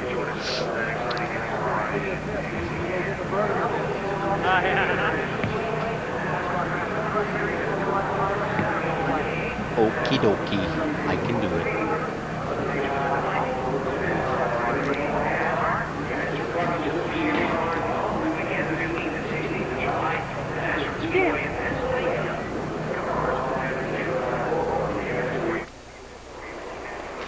Back here at Watkins Glen as Mike Stefanik is being pulled out of the gravel pit area in the inner loop. And he's got a lot of dust and dirt on that Monte Carlo. A little bit later today, 3 o'clock Eastern time, in fact, over on ABC, the PGA Tour, round 4, the FedEx St. Jude Classic, the final at 3 o'clock Eastern, noon Pacific on ABC Sports. That's definitely golf music. That's not auto racing. That's great golf music. That is. On board with Ron Hornaday, and he is coming down pit lane. And Amy East had an update just before we went yellow that they were worried about something possibly going south in the motor, because his lead, Amy, did deteriorate right before the yellow came out. It went down to 1 second. So I don't know if you found out anything else, but he's coming your way. Well, it looks as though they are going to give Ron Hornaday 4 fresh tires and fuel. They think that now, they hope that there is not a problem in the motor, but rather just an ill-handling car for Ron Hornaday, and they think that the 4 fresh tires will hopefully help him out. So under caution, they take their time, make sure everything goes smoothly, and they bolt them on. Now an adjustment up front. Whoa, hood's going up. That's not a good sign. Amy, what are they looking at? Yep, that's exactly what's going on down here. Ron said, no, we need to go under the hood, and that's what they're doing now. It looks like there is some steam coming out from underneath the hood. Sammy Gonzalez and the entire crew is looking, although I don't think they really know what they're looking at. They seem to just be feeling and touching and hoping that all the plug wires and everything is intact, and hope that hopefully they can get Ron back out. Well, the work continues on the Napa Chevrolet. It'd be such a disappointment at this stage. Hornaday had driven a marvelous race to get to this position, and it looks like he's not going anywhere in the all too distant future as he's opening up the water bottle. Work continues. Yeah, they were having a great day, and they were in a position where we felt they had enough fuel to get to the end. They had a good race car, even though Leitzinger and Harvick were closing that gap down. So a real disappointment here for Ron Hornaday. Yeah, you can see the guys as they just are puzzled. Our new race leader will be that man right there, the number 30 for Butch Leitzinger. He'll become our 5th different leader of the day. Dave Burns, what's the strategy on the 30 car? Both Butch and his teammate Mike McLaughlin came in on lap number 39 and took on 4 tires and fuel. Spoken with both crew chiefs now, including Leitzinger's Joe Peary, and Joe tells me they can make it on fuel, but they had to have these yellow flag laps. Well, and there's probably a lot of cars that are in that position as they were hoping for that one more yellow. Last year we had a total of 8. And this is only our 4th. Not that we want any more, because we still have the threat of rain, and none of the guys want to see this thing be slowed down by a rain race and strapping on the rain tires. Busch Leitzinger, who, as we pointed out, just came back from Le Mans, running for the Cadillac program there, has run several times, one at the Rolex 24, one at Sebring, a very good road racer. And certainly, being from Pennsylvania, he knows this racetrack very well as Ron Hornaday rolls his way back out onto the racetrack. Yeah, now Hornaday has not lost a lap. He is on the lead lap. But so are 33 other cars. Amy? Broken valve spring for Ron Hornaday and the Napa Chevrolet team. So unfortunately for Ron Hornaday, in every appearance he has had here at Watkins Glen, he has posted a top 5 finish in the NASCAR Craftsman Truck Series. He's not going to post a top 5 today. Tough break for the Napa Chevy crew, as the valve spring will certainly prohibit them from working their way back to the front. He'll get as many points as he possibly can.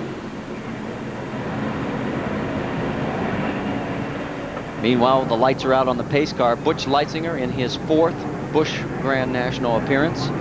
Finished 15th here in '96, 24th back in '94. Right now, he's in the best position possible up front, but a little bit further back, right there. There's the 87 of Ron Hornaday, and we're back to green flag racing here at Watkins Glen in the Lysol 200. Hey, Busch Leitzinger is going to come under a lot of pressure here on the run down to turn 1. Kevin Harvick, P.J. Jones lined up behind him. P.J. pops out on Harvick. Whoa, and this could get real dicey. That is the tightest line that I've ever seen anybody run, and P.J. Jones pulls it off, and he moves in the 2nd spot. Great move by P.J. Jones. So the 2 veteran road racers lead, and not too far in the distance, right there on the left of your screen, is Ron Fellows. He'll try and pick up 2 or 3 spots down this back straightaway. Looks like he's got one. That's Kevin Grubb he's going around. And in, he's slicing and dicing and picks off the 43 of Jay Sauter as well. Next victim is Todd Bodine. Oh, good choice of words. I'm sure when Todd looks up and sees that nose, he feels the same way.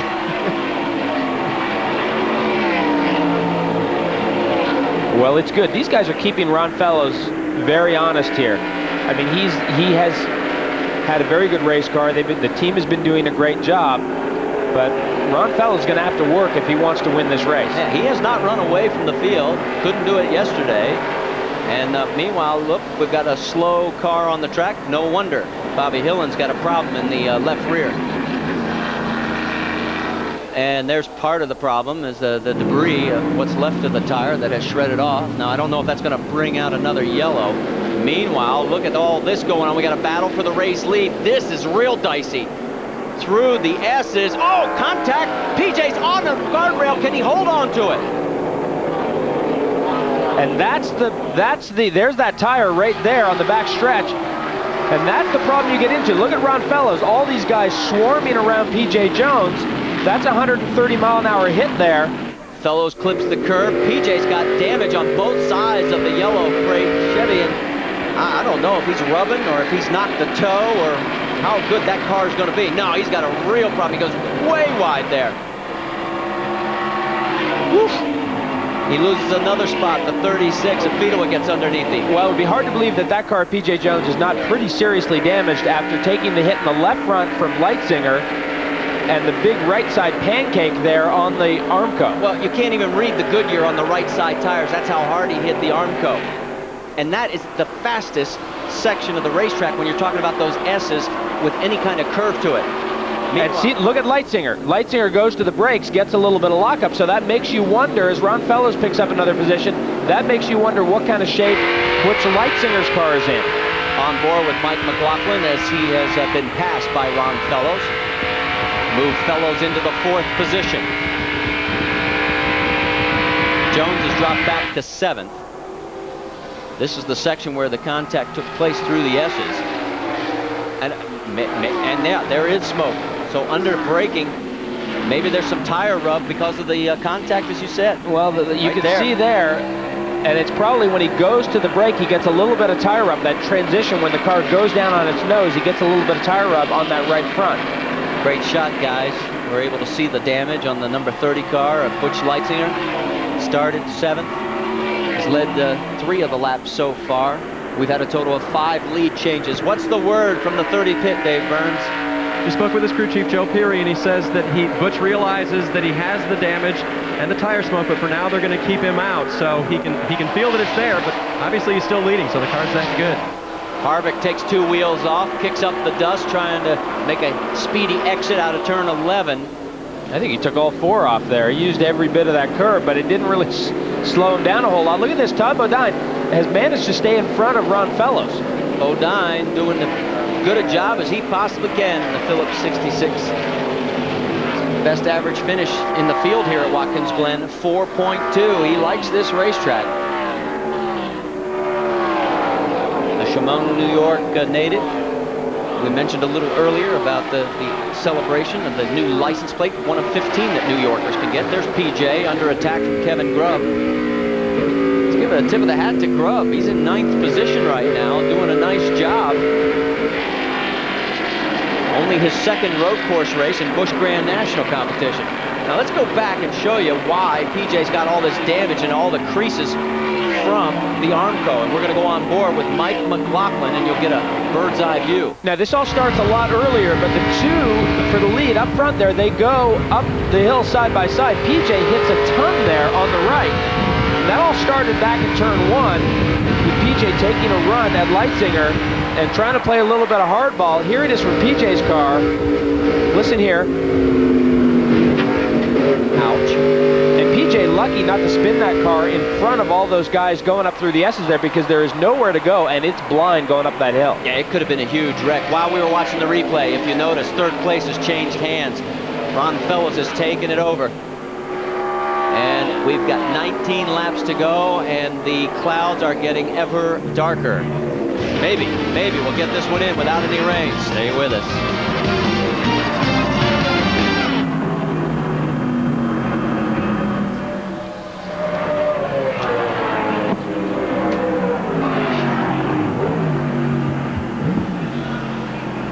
Okay, thank you.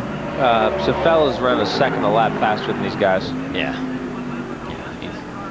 It's a matter of time, folks. But he's good run by Harvick. Yes.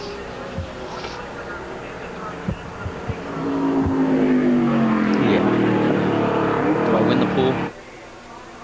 Yeah, Dale Quarterly.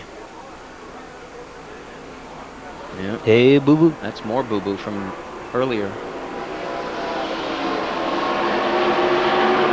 Well, Leitzinger stepped it up there. Well, Leitzinger picked up his lap time.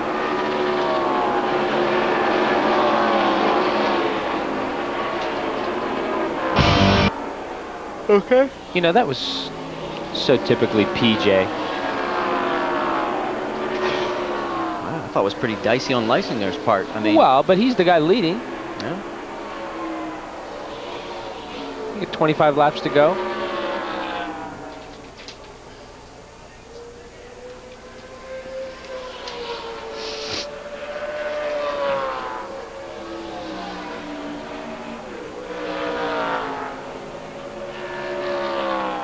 You gonna come right back to it, or do I welcome back first?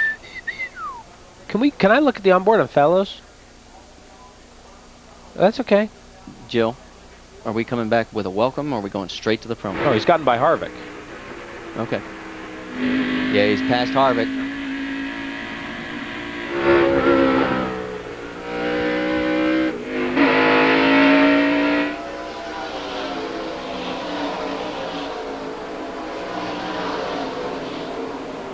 Welcome back to Watkins Glen. Marty Reed along with Jeremy Dale, Amy East, and Dave Burns in pit lane. We're at Watkins Glen, and we're going to go from wine country in New York with the Winston Cup Series wine country in California style. Save Mark Cragen 350 later today at 4 o'clock Eastern time here on ESPN. And it was Jeff Gordon winning from the pole last year. Can Rusty Wallace do it today? Find out 4 o'clock Eastern on ESPN. For more, log on to ESPN.com, part of Go Network, go.com. There's your race leader. That is Butch Leitzinger. But the man who is now in second place is Ron Fellows. He has gotten around Kevin Harvick during the commercial break, and there you see the top 4. Todd Bodine behind Harvick. Butch Leitzinger has a small problem right now. No, it's a very big problem, and it's very yellow and got big 87 written all over it, and it's coming fast. Ron Fellows. You can just tell. You watch Ron Fellows drive this car. You watch him turn it into the corners. Yeah, remember last year he got passed going into turn 1 by Dale Earnhardt Jr. on the final lap. That's what the difference in victory was.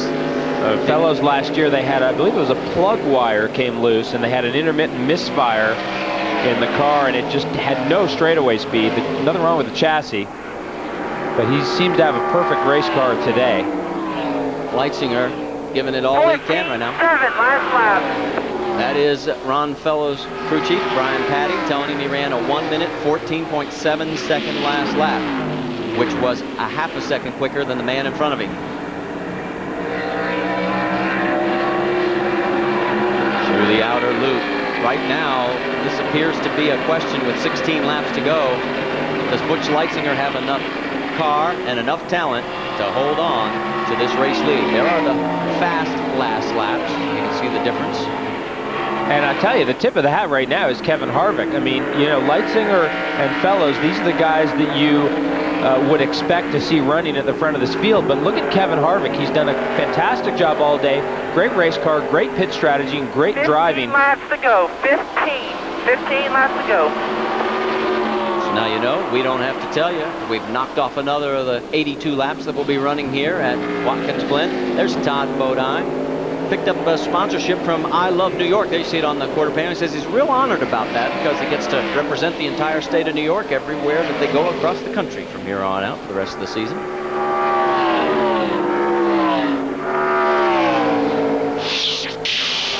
Todd Bodine, always a bridesmaid here at Watkins Glen. Well, the reason we say that, look at 92, 96, and 97. He finished second all of those times, 5th twice, 91 and 93, and 9th last year. I mean, he really runs this place very well in the Busch Grand National Series. Amy, you got more on the driver of the 66 car?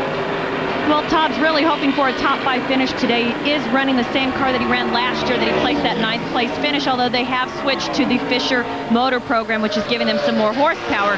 Checked in with them. They said Todd's not saying very much on the radio, very comfortable in the car, knows he cannot beat those road racers in front of him, but would settle for a top 5 finish here today. Well, here's why. Jeff Green's back in 11th right now, and if Bodine can hold on to 4th, he would pick up 30 valuable points on Jeff Green.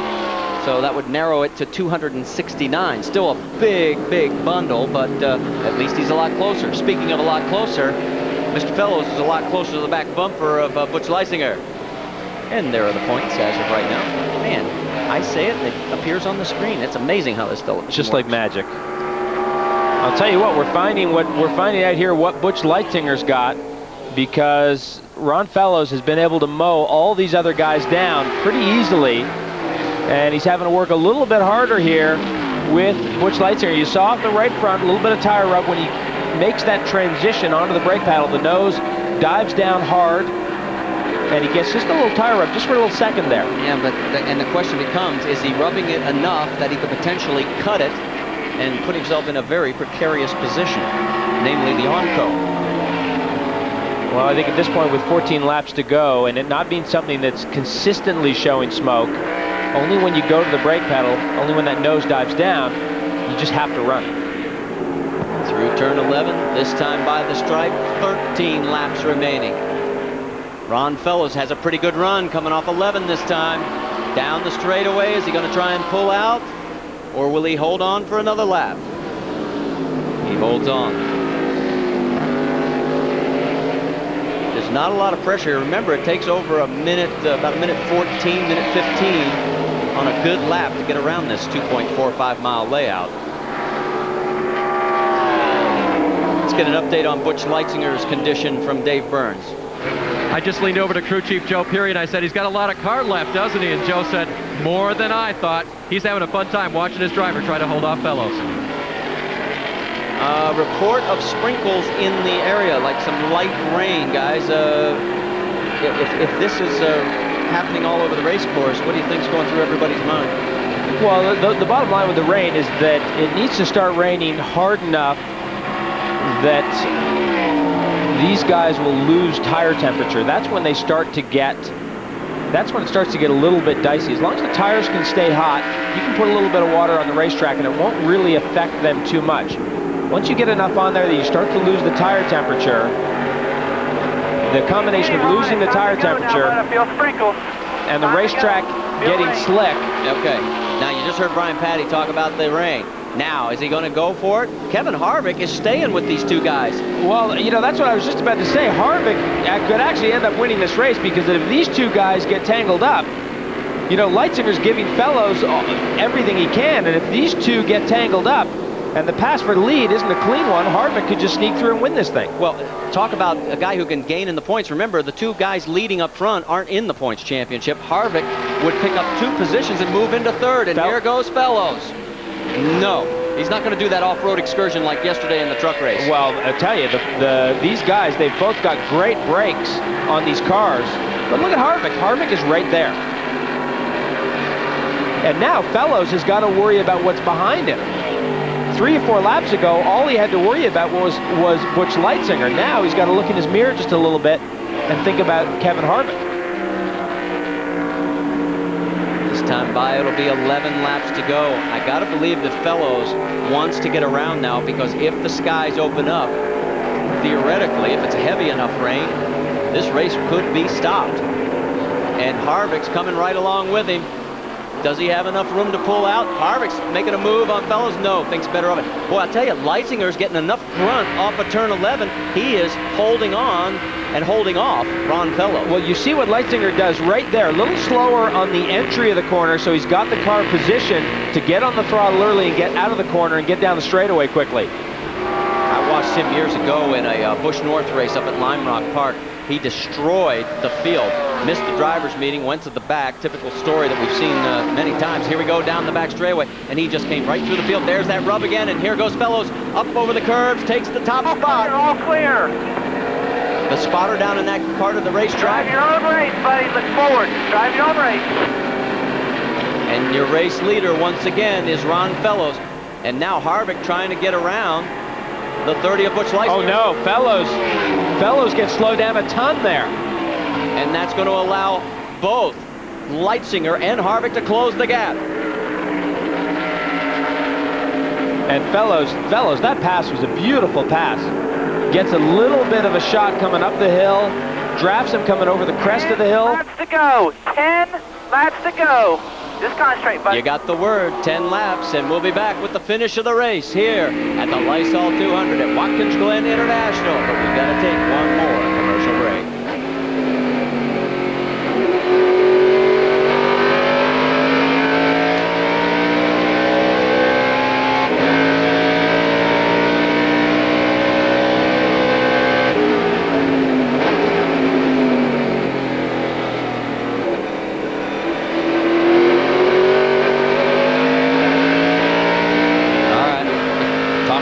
Segment at a time.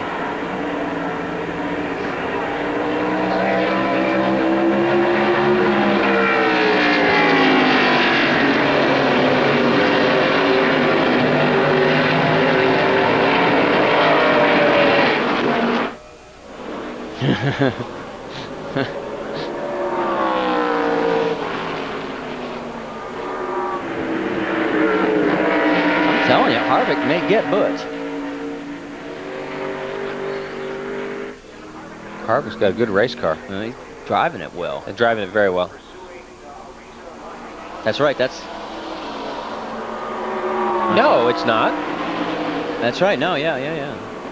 That's right. Close. Yes. Yeah. It looks a lot like the car that won.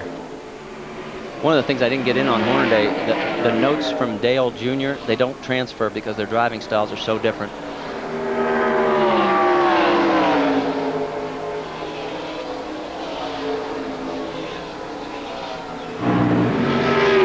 laps are winding down here at Watkins Glen International. Lysol 200 action. You're looking at the race leader, Ron Fellows. He started on the pole, fell back as far as 20th after the last round of pit stops, and has worked his way back. There's Brian Patty sitting on the war wagon, telling Ron, just drive your race. You're in control. Second place is Butch Leitzinger, but he has got his hands full right now with Kevin Harvick, who has the potential to match his best finish of the season in the Busch Series, which was a second last week at Myrtle Beach, and would be a great finish here in the road course at Watkins Glen.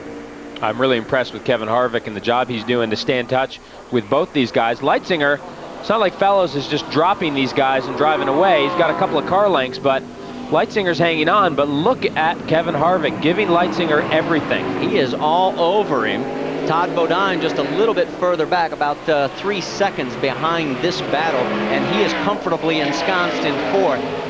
Mike McLaughlin is another 6 seconds back in fifth position. So Magic Shoes is going to have another top five the way it's going. And it looks like Ron Hornaday is done as the broken valve has gotten worse and the Napa Chevrolet is in the pit. So a tough break for Ron Hornaday and the crew. You know what he was telling me? He said, you know, the notes just don't transfer from Dale Jr. because our driving styles are totally different. And they had a great run going today, but it goes away with the broken valve spring. 8 laps remaining. There's your top three, and they're still within striking distance. In fact, it looks like Leitzinger has reeled in Ron Fellows once again.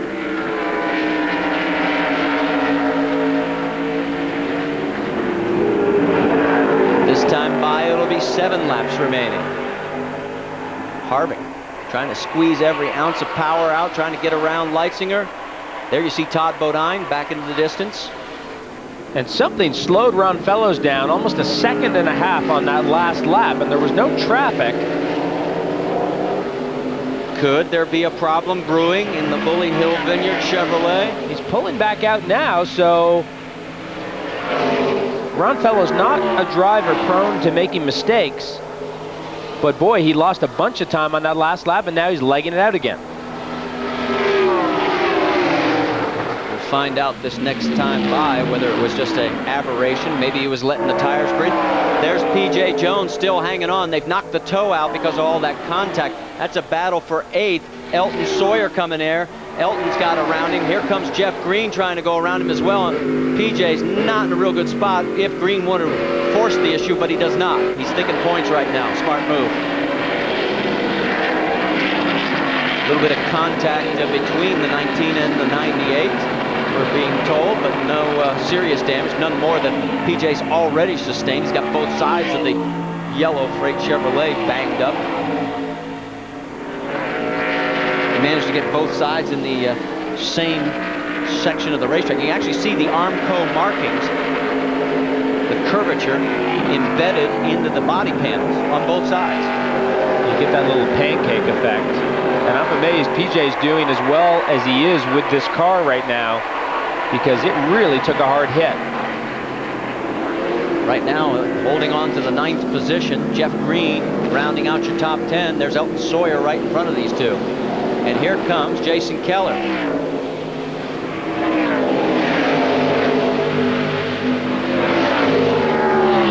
Coming up through the S's. This is where all that contact took place for PJ. Now Green looks like he may have a run on the inside. He's going to get the spot. So Jeff Green. This is a long way around. Yeah, he's going to have to back off. That's the long way around, and that's tough. Whoa, Jason Keller tries it a little wide. And look what it cost him on the exit speed. He tried to go inside, but Jeff Green had to back off. Discretion, the better part of valor, one more time.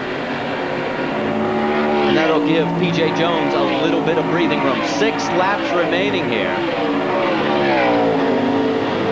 Got a glimpse of Casey Atwood. He's running in the 12th position. And now, that must have been an aberration, that one lap that Fellows was in the 1:16 mark. He just ran a 14.8. No, he's back on track. But there was a lap there. He ran about a 16.3, 1 minute 16.3, and he had been solidly down in the 15s and the high 14s. And all of a sudden, Butch Leitzinger was back up on the rear bumper. And now, Fellows, this is what you would expect to see him legging out on Butch Leitzinger. So Ron Fellows, as the laps continue to wind down, they're nervous wreck in the pits.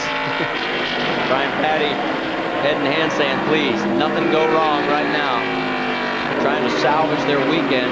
The third place run yesterday, forced into a backup truck that they had never turned a lap in until the start of the race.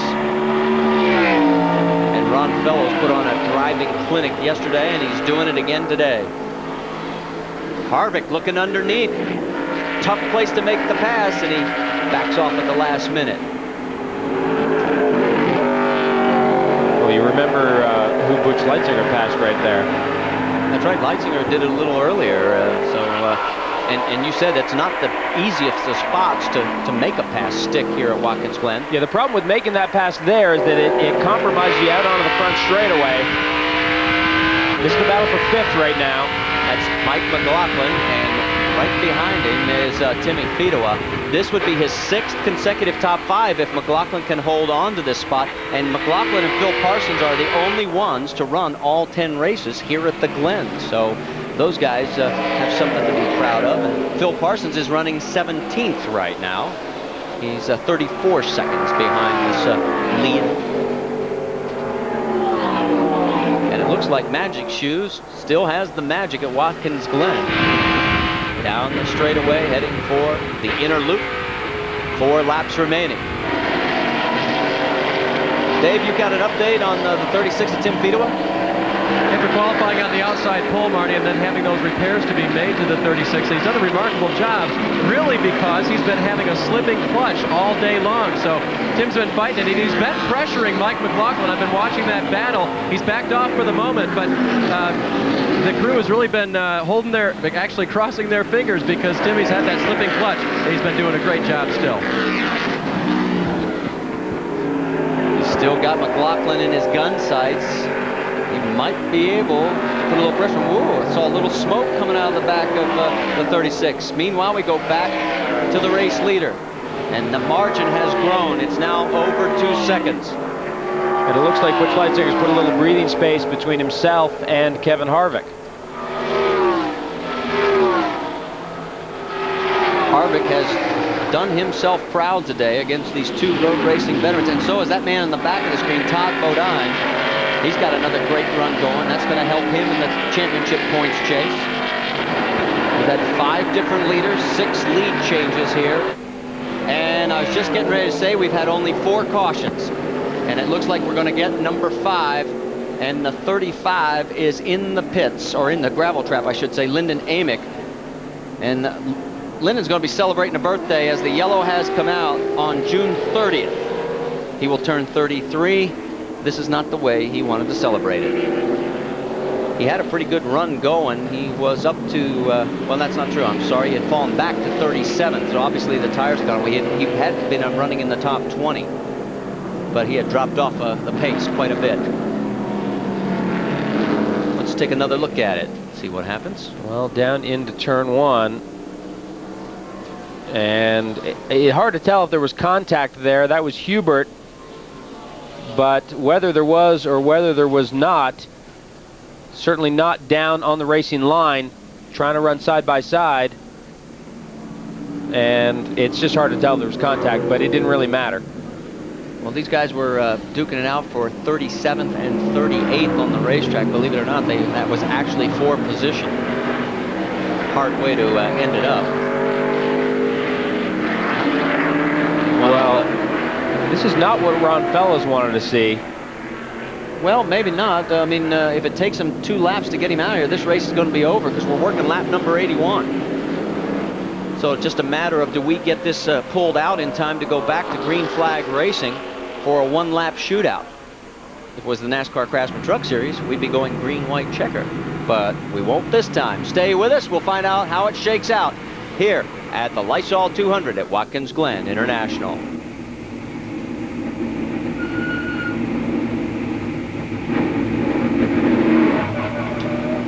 Look at how slow they're going. Yeah.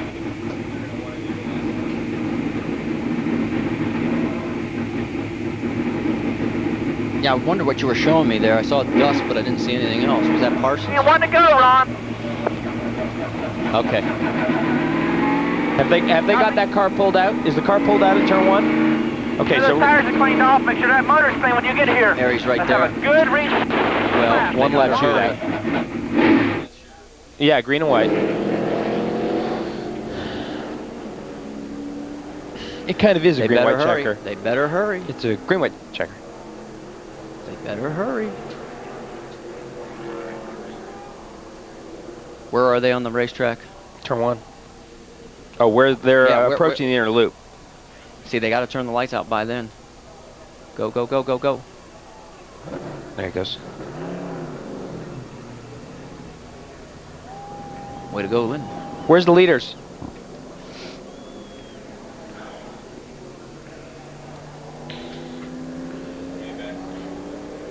Dennis, where are the leaders at? Turn 1's going to be dandy. They're in the You have a good start. This is You going start the race. This is going to be very tricky. Remember the Restart bridge. the bridge, The bridge is the restart. Yeah, you just reminded him. The bridge is the restart.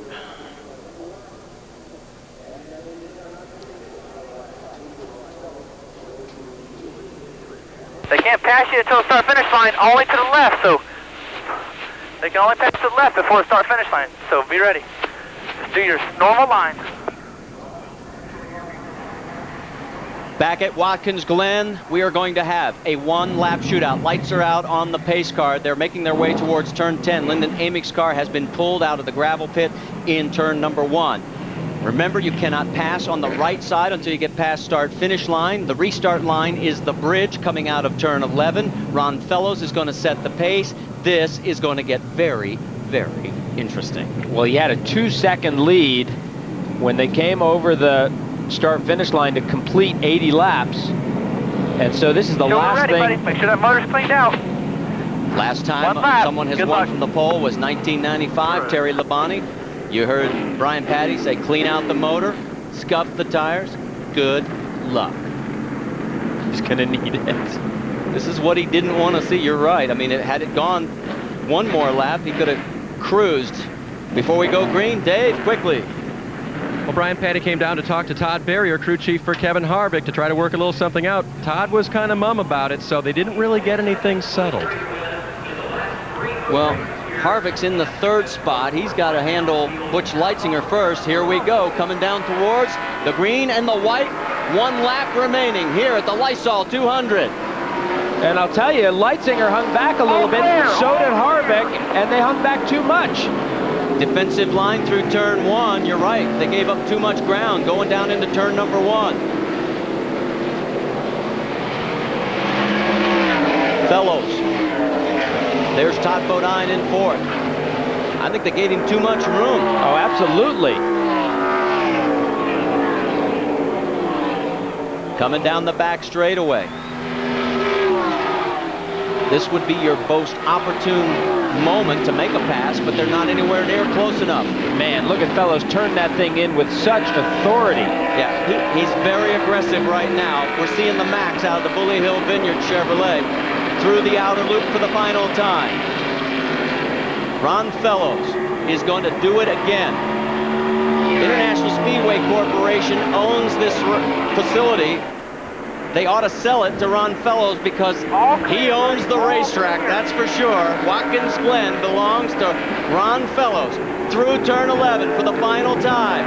A 3rd yesterday in the truck race and 1st today in the Lysol 200. A great run for Butch Leitzinger, even greater for Kevin Harvick. Listen to the groove.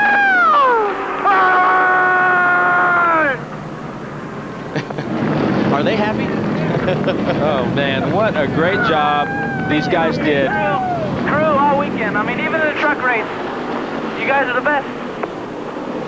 Let's go to Dave with Brian Patty. And Brian is standing here. Brian, what did you try to work out with Todd Barrier? It didn't seem to matter too much.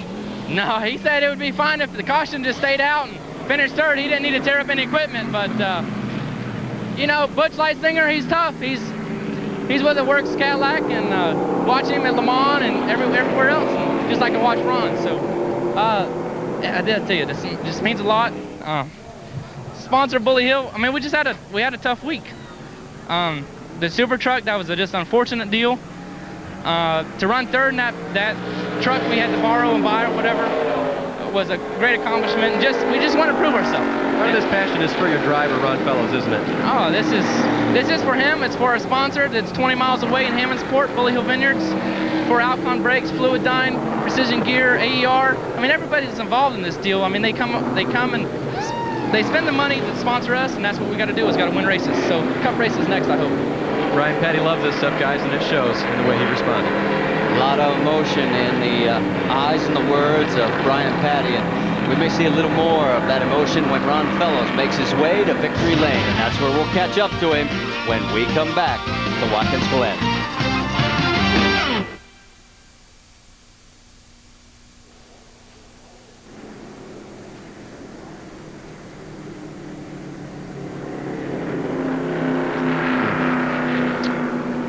Hornaday's the big loser in the points. He drops 2 positions. David Green drops 2.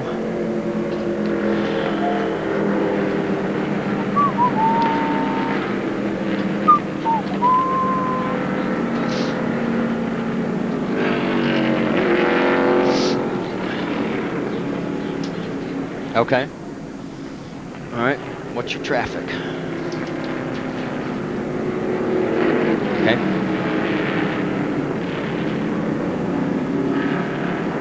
Okay.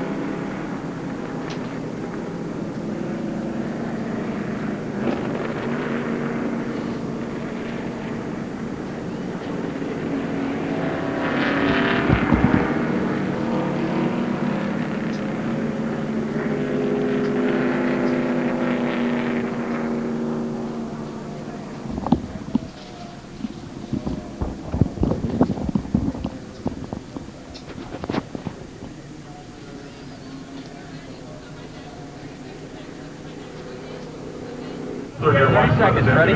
Busch Leisinger spent some time up at the front of the race today. He led about 14 laps before turning over the race lead to Ron Fellows with 11 laps to go. I'm up around 15 seconds. For the second place finish, he's standing by with Winston Kelly. Just now full gas, it's out of the race car. But it was an outstanding run for you. And caution came out at the end. Did you think you had anything for it? 2, 1, go. Ron Fellows jumps out of the Bully Hill Vineyards, Monte Carlo, having won in fantastic style. I can't tell, this must be Bully Hill wine or something being thrown around out here, but Fellows with a great win here today, and obviously very familiar with victory lane here. And Ron, from the smell of things around here, you and Bully Hill are a pretty good combination, aren't you? Oh man, that's awesome. Got to thank everybody, Chevrolet, Bully Hill, AER, 10 years with Bob and Helen McGraw. This is awesome. Brian Petty, all the guys at Nemco. Man, that's awesome. That was a great fight with Busch and Kevin Harvick. And, you know, Busch is kind of a teammate. I'm going to have to chat with him. That's great. He drives the Cadillac LMP, and I'm in the Corvette. That's just, that's awesome. That was a great day. The car was perfect all day. These guys are getting smarter. It's getting, that was tougher than I wanted it to be. What was tougher, battling Busch or coming back from 20th when you guys pitted? Well, that was part of it. And when I caught up to the, I tried to make quick work to the front and then conserve a little bit because it's so easy to overheat the brakes here. And I was pushing a little bit, but I mean, that was the same for everybody. You know, the car just did exactly what I needed it to do, and we had enough brakes at the end to make some passes in the loop. Again, Brian Petty, all the guys in Nemco, just awesome job. I can't thank them enough.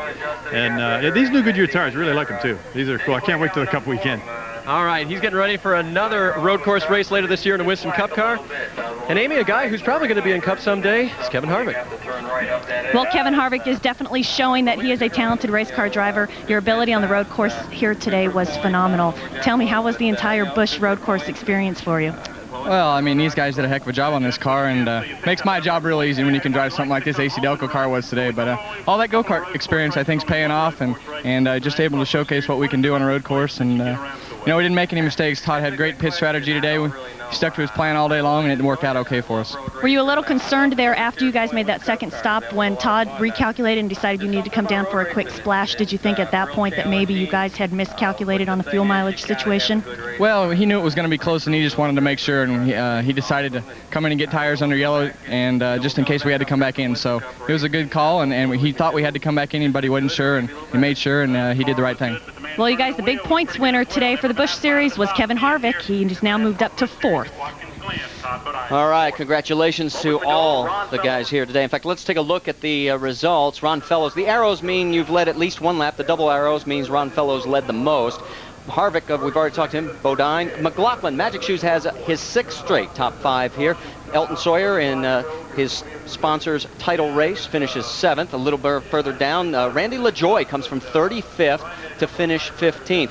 Then as we move a little bit further on through the field, further back, I'm looking for Phil Parsons. He fell back just there at the end to 25th. We had 27 cars on the lead lap. And there you see the rest of the field as Hornaday and Hubert ended up far back in the field, 36th and 37th. Back with more from Watkins Glen after this.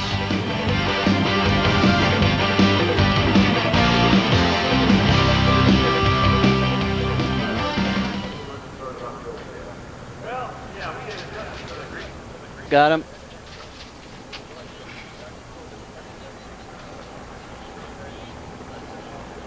Okay.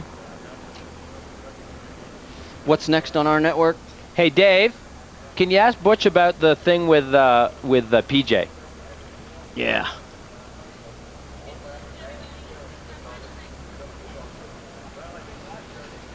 I'm listening.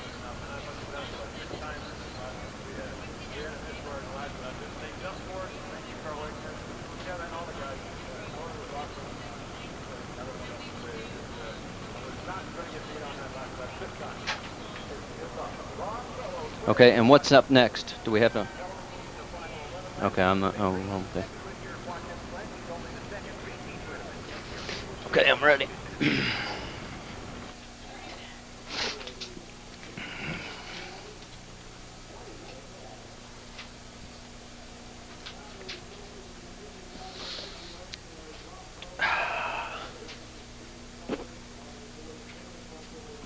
No rain. It's coming.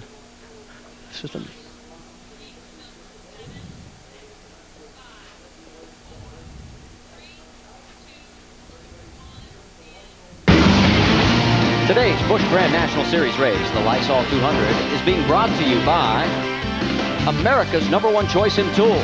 Craftsman makes anything possible. And by Daytona USA, the official attraction of NASCAR. Let's go down to Dave Burns. He's caught up with Butch Leitzinger. Butch, tell us about the incident with P.J. Jones, and then how much of a worry was the tire rub? Well, we got up to the top of the hill, and one of us had to lift, and I couldn't let it be me, so we pretty much ended as it was going to. And I could smell a little bit of tire rub after that, and I was pretty worried about it, but the spotter said to keep going, so I just tried to forget about it. And he did enough to concentrate on driving to that finish, guys. Amy is with Mike McLaughlin. His 6th top 5 finish here in Watkins Glen. Mike, this place has got to be special for you. Great run today. Makes it nice to come home, I'll tell you. It just, I don't know what it is about Watkins Glen, just a lot of support here, fans, family. Goals pumps me from Seneca Falls. Can't wait for next year. It's always good when you can come and run good with a sponsor right in the backyard of the track. Mike McLaughlin from Waterloo, New York. Take a look at the points championship chase. It has narrowed a bit. It's now 273 between Jeff Green and Todd Bodine, Jason Keller. Kevin Harvick moves up to 4th. Sawyer now 5th. Hornaday drops to 6th. LaJoie, Atwood, Raines, and David Green round out the top 10 points after 17 of 32 races. More racing later today. In fact, the Busch guys have thrown down the gauntlet to all you guys out on the West Coast in the Winston Cup Series. Sears Point, the action. Rusty Wallace is on the pole to save Mark Craig in 350 from Sears Point Raceway. 4 o'clock Eastern, 1 o'clock Pacific today here on ESPN. And we've got golf coming up next here on the network. Final comments there, Jeremy? Well, I'll tell you, these boys kept Ron Fellows honest today. It was a tough victory for him, but Butch Leitzinger made him work hard. Kevin Harvick did a fantastic job. I got a kick out of the spotter. Tells Butch Leitzinger, it's okay, keep going. It's easy for him to say he was the one sitting up in the nice comfort of the spotting tower. So, Ron Fellows is your race winner here. We told you about Senior PGA Tour coming up next for Jeremy Dale and Dave Burns and Amy East. I'm Marty Reed. Thanks so much for joining us here at Watkins Glen International for the NASCAR Busch Grand National Series. Great race here today. We hope we'll see you again here on ESPN. This has been a presentation of ESPN, the worldwide leader in sports. For more, log on to ESPN.com, part of Go Network, go.com. Thanks for watching. We'll see you next time we go racing. So long, everybody.